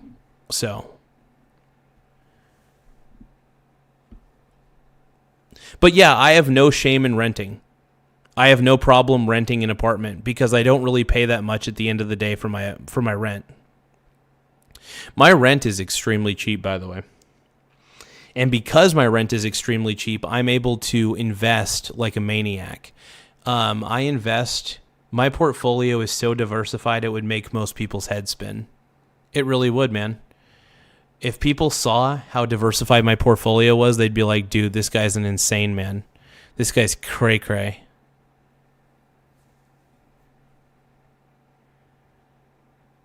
And here's the thing, man. Owning a home is not for everybody. Now, there's some people who have the ability to own a home because they want to own a home, and they don't mind paying an overvalued price to get that home. Some people are more than willing to pay an overvalued price to get into a home. Now, I'm not going to tell you guys what my rent price is because people do get jealous about how low it is. But I will tell you it's in about... You know what? I'm afraid to tell you. I'll tell you this. We'll just say 600 because it's about where it's at. I'm gonna say 600, even though it's because I don't like to give away how much I'm actually paying. I'll just say 600 because 600 is accurate. Yeah, I'm not a fan of communism, though. I think communism's a bad idea. So the main thing is, I believe that owning a home is a bad idea overall, because I don't believe a home is really an asset. I believe that technically it is an asset on paper, obviously, and it does appreciate in value over time. At least it should. But a home can be a depreciating asset if you get into a really bad situation. Not all, by the way, not all real estate is created equal. And this is a problem. It's just the same way that if you get into the stock market, not all companies are the same. Not all companies are equal in the way that they operate. Some companies are better than others. It's just like in real estate. Some homes are just better than others. So because of this, sometimes you have to, pick and choose. Obviously, you got to pick and choose. So one of the things is with investing in stocks, I have a lot of freedom. I have a lot more freedom to buy and sell and get out of a position or get into a position, right? And the reason is because the stock market is very liquid, whereas real estate is not very liquid. If you get into a home and you decide, holy crap, I don't want to live in this home anymore, it's kind of tough to get out of that home because you got to put it up for sale again, and it's not as easy to rapidly sell a home. It's a lot easier to rapidly sell index funds. It's a lot easier to swing trade. It's a lot easier to get in and out of a position for stocks like an ETF or like an individual stock. Whereas it's really tough to get into a home and then get out of it, as in sell the home. It takes a while. There's processes that you have to go through. Horse Mumbler is saying, tell us more profound wisdom, please. Yeah, dude. Horse Mumbler, I know you're jealous because I'm making a lot of good points. Tim Smith says, Sam Darnold, Wikipedia, fact of the moment, Sam Darnold's grandfather, Dick Hammer, oh my God, was one of 5 men to be used as the Marlboro Man in Marlboro cigarette ads in the 1970s. What? So this is a factoid from our boy Tim Smith, and I'm going to read this one more time. So Sam Darnold, Wikipedia, fact of the moment. Sam Darnold's grandfather, Dick Hammer, was one of the... I don't know how real that is, but that's hilarious, dude. Dude, that's crazy. Sam Darnold is the grandson of the Marlboro Man. Marlboro. Dude, that's freaking insane. I don't know how true that is, but if it's real, that's freaking awesome, dude. Tax 1% per home owned? Yeah, I don't know. Who needs This more is than wild. one? Rent if you travel, bro? I'm just telling you what people that are really rich do. Like, I'm not telling you that this is a justification. I'm just giving you an explanation for why people do certain things, okay? I don't want to argue with you about this. I'm just saying this is what people do. Just ban companies from buying a bunch? What about duplexes? And by the way, one more final point on home buying. If you bought a home, let's just say you bought a home in the 1990s or the 1980s, hell, even the early 2000s, even the middle 2000s, right? Let's say you bought a home in those time periods. It was actually smart to buy a home back in the day. Because homes were more affordable back in the day. It was much easier to own a home in the olden days, in the 2000s, in the 1990s. It was much easier to own a home. So there really is no reason, in my opinion, to own a home in today's era. Back in the day, back in the 2000s, it made perfect sense to own a home. It really did. But now, home prices are so grossly overvalued, it makes me sick. It makes my head spin. Like, home ownership, not only does it seem like it's a long shot for most people, I think it's a bad shot for most people. I think it's not a good shot to take. I think home ownership is the stupidest thing in the world at this point. I mean, look at back in the 2000s and the 90s, I think home ownership was probably the smartest thing you could do. Nowadays, the smartest thing you could do is have a diversified portfolio and avoid buying real estate. That's my opinion. So I think the era matters a lot. If you really think about it, the 90s to the 2000s, I think, was a great time to buy real estate. And honestly, if you bought real estate in the 90s and the 2000s, you're a very smart person. Give yourself a pat on the back.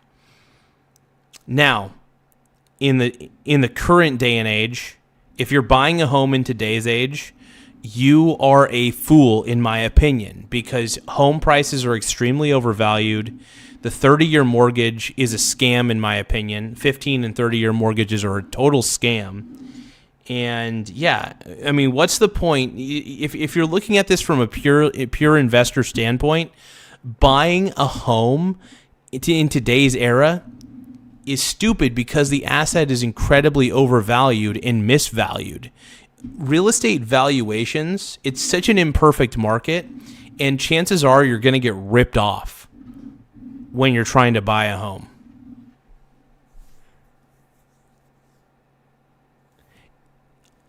By the way, I'm not advocating for renting, building wealth. Of course, you're not going to build wealth by paying rent.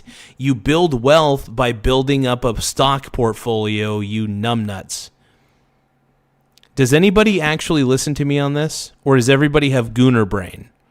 Everybody's got gooner brain? Because of course you're not gonna build wealth by simply just paying rent. You have to pay rent and you have to fund your portfolio of stocks. And if you have a very diversified portfolio of stocks, put 2 and 2 to fucking gather, you guys. Jesus Christ. I'm just saying that owning a home these days is a total ripoff. Tim Smith says, Tim Smith, Sam Darnold connection of the week. Sam Darnold played baseball, football, and basketball at San Clemente High School. I went to San Clemente in 2024 and have a San Clemente fridge in Magnet. That's awesome, dude. That's freaking great, dude. Tim Smith is pumping up these Sam Darnold facts. Oh man.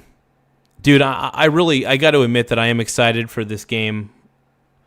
You know, Rams versus the Seahawks, man. This is scary. I'll admit I'm really nervous right now. I'm really nervous because I still don't think the Rams are going to be able to beat us. I don't. I think we have a way better defense than they do. And I honestly don't think their offense is going to be able to keep up, man.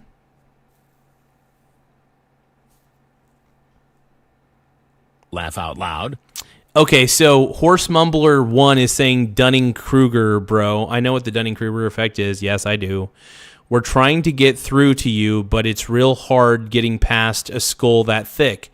Okay, can I tell you something, Horse Mumbler? I'm trying to get to you too, but by the way, Horse Mumbler 1, I'm trying to get through to you is what I'm trying to do, but your skull is thicker than mine. You may think that my skull is thick, but your skull is thicker than mine. If you buy a home in today's age, you're a moron. If you bought a home in the 2000s and the 90s, you're a smart person. You buy a home today, you're dumb. Okay? You buy a home in today's age, you're dumb. You're better off just investing in stocks and then paying your rent. Pay your rent, invest in stocks, keep a diversified portfolio of stocks. I'm not a financial advisor. Talk to a financial advisor about this crap. Holy crap. You guys are pissing me off. Horse Mumbler 1, you also fall victim of the Dunning-Kruger. By the way, fun fact, anybody who mentions Dunning-Kruger and then says somebody suffers from the Dunning-Kruger effect, they themselves probably suffer from the Dunning-Kruger effect. Horse Mumbler 1, you think that you're smarter than you actually are. You are an arrogant prick who thinks he's smarter than he actually is. You are not that smart. I'm sorry, bud. Productive assets beat non-productive assets any day of the week. Real estate is technically a non-productive asset, of course, unless it's leased out. If you have real estate that's leased out, it becomes a productive asset. Otherwise, if you're just living in a home, it's a non-productive asset. If you have a diversified portfolio of stocks, first off, you're spreading out your risk. That's good. Second, you're preserving your wealth. Third, productive assets win the game pretty much 99% of the time. Are you satisfied, Horse Mumbler? You keep saying that I don't understand things, but clearly I do. Clearly I do. I know what's valuable and I know what's not. Owning a home, buying a home today. Now, if you bought a home in the 2000s and you still own the home today, good for you. You're smart. You held on to a great home. It's been a great place for you to live. You probably already paid off your mortgage, and if you haven't, the mortgage payments are probably pretty low. Do you see what I'm saying? Do you see what I'm getting at? Home prices are overly inflated to the point where it just doesn't even make sense. What is the point of buying a home when the price to entry is too much, right? What is the point of buying a home when the price to entry is way too much? That just doesn't make any sense to me.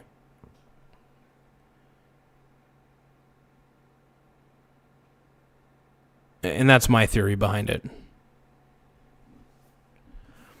Tim Smith says, Sam Darnold bonus fact. During his high school basketball career, Darnold was named South Coast League most valuable player twice. Mark Popovich said he could have played basketball in the Pac-12. Dude, that would have been sick to have Sam Darnold, of all people, play basketball in college. That would have been sick.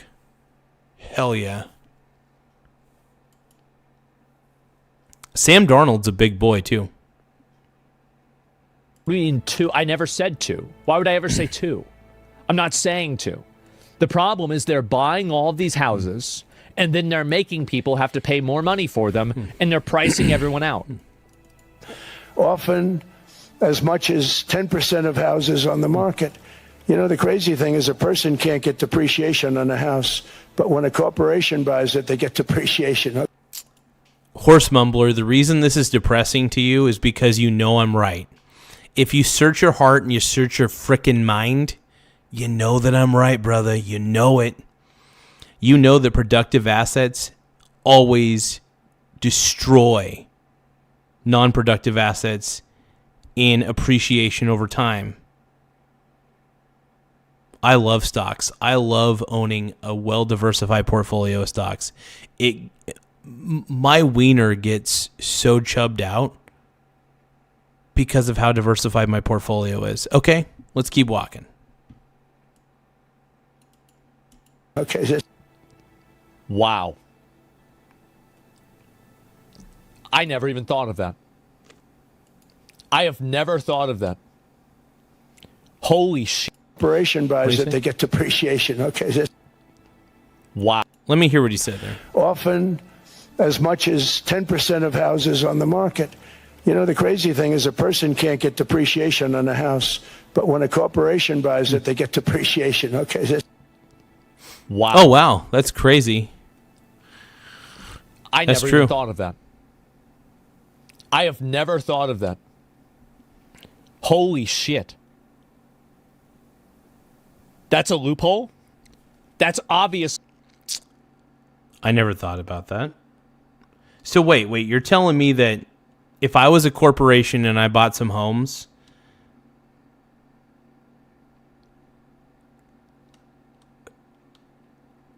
would the value be, would it be a depreciating asset? What?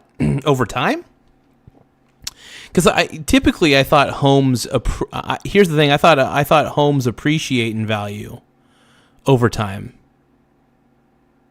So I don't understand how a home could be a depreciating asset on paper for a company. That's what I'm trying to figure out.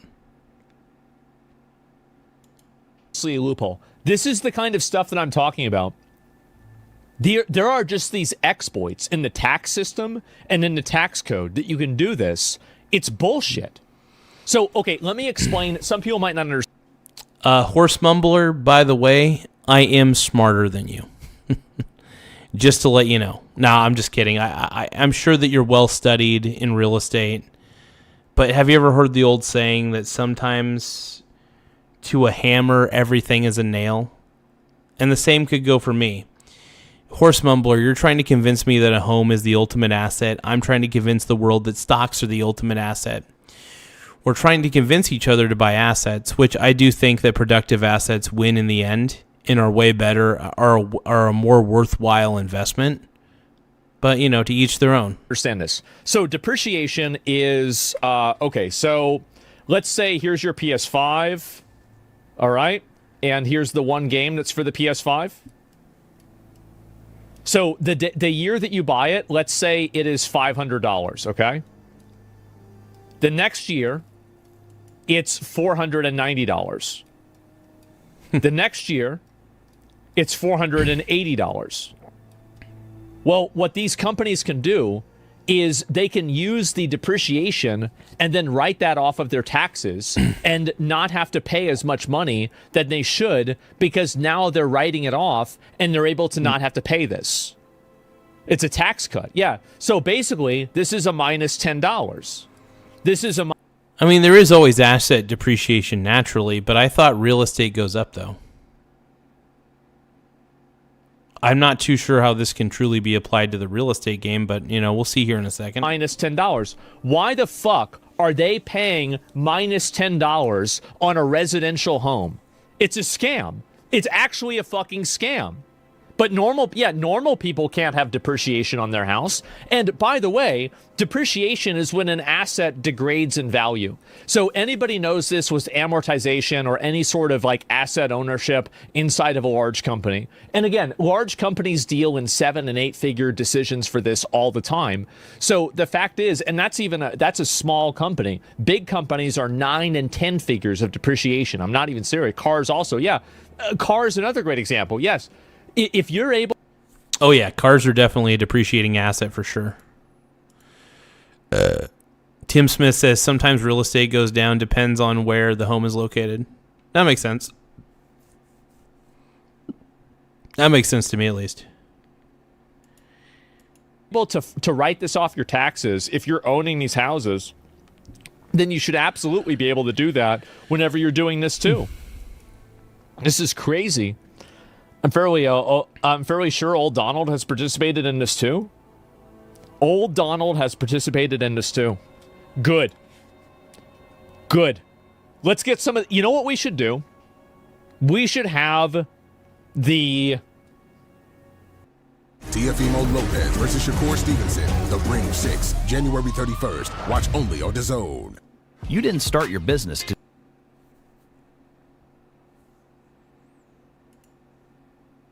Somalian Samaritan program, where we can get some of these guys from Somalia that really understand these scams, and we give them solid citizenship, and we say, listen, bro, I want you to tell us how this works.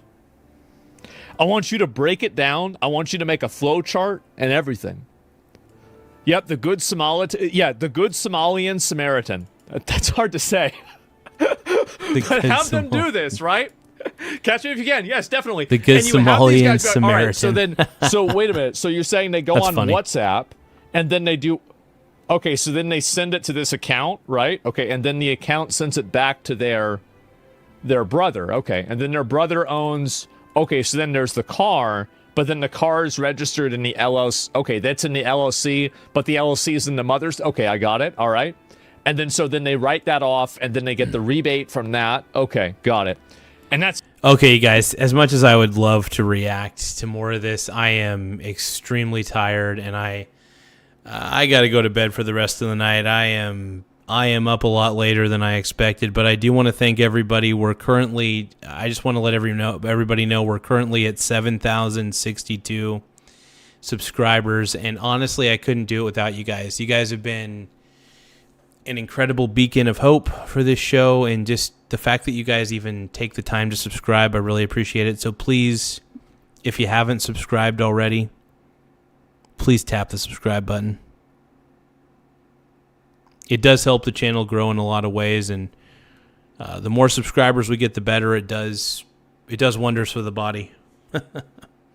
But no, I appreciate you guys, and I want to say thank you to everybody who's really taken the time to make the show happen. Tap the like button, tap the subscribe button, and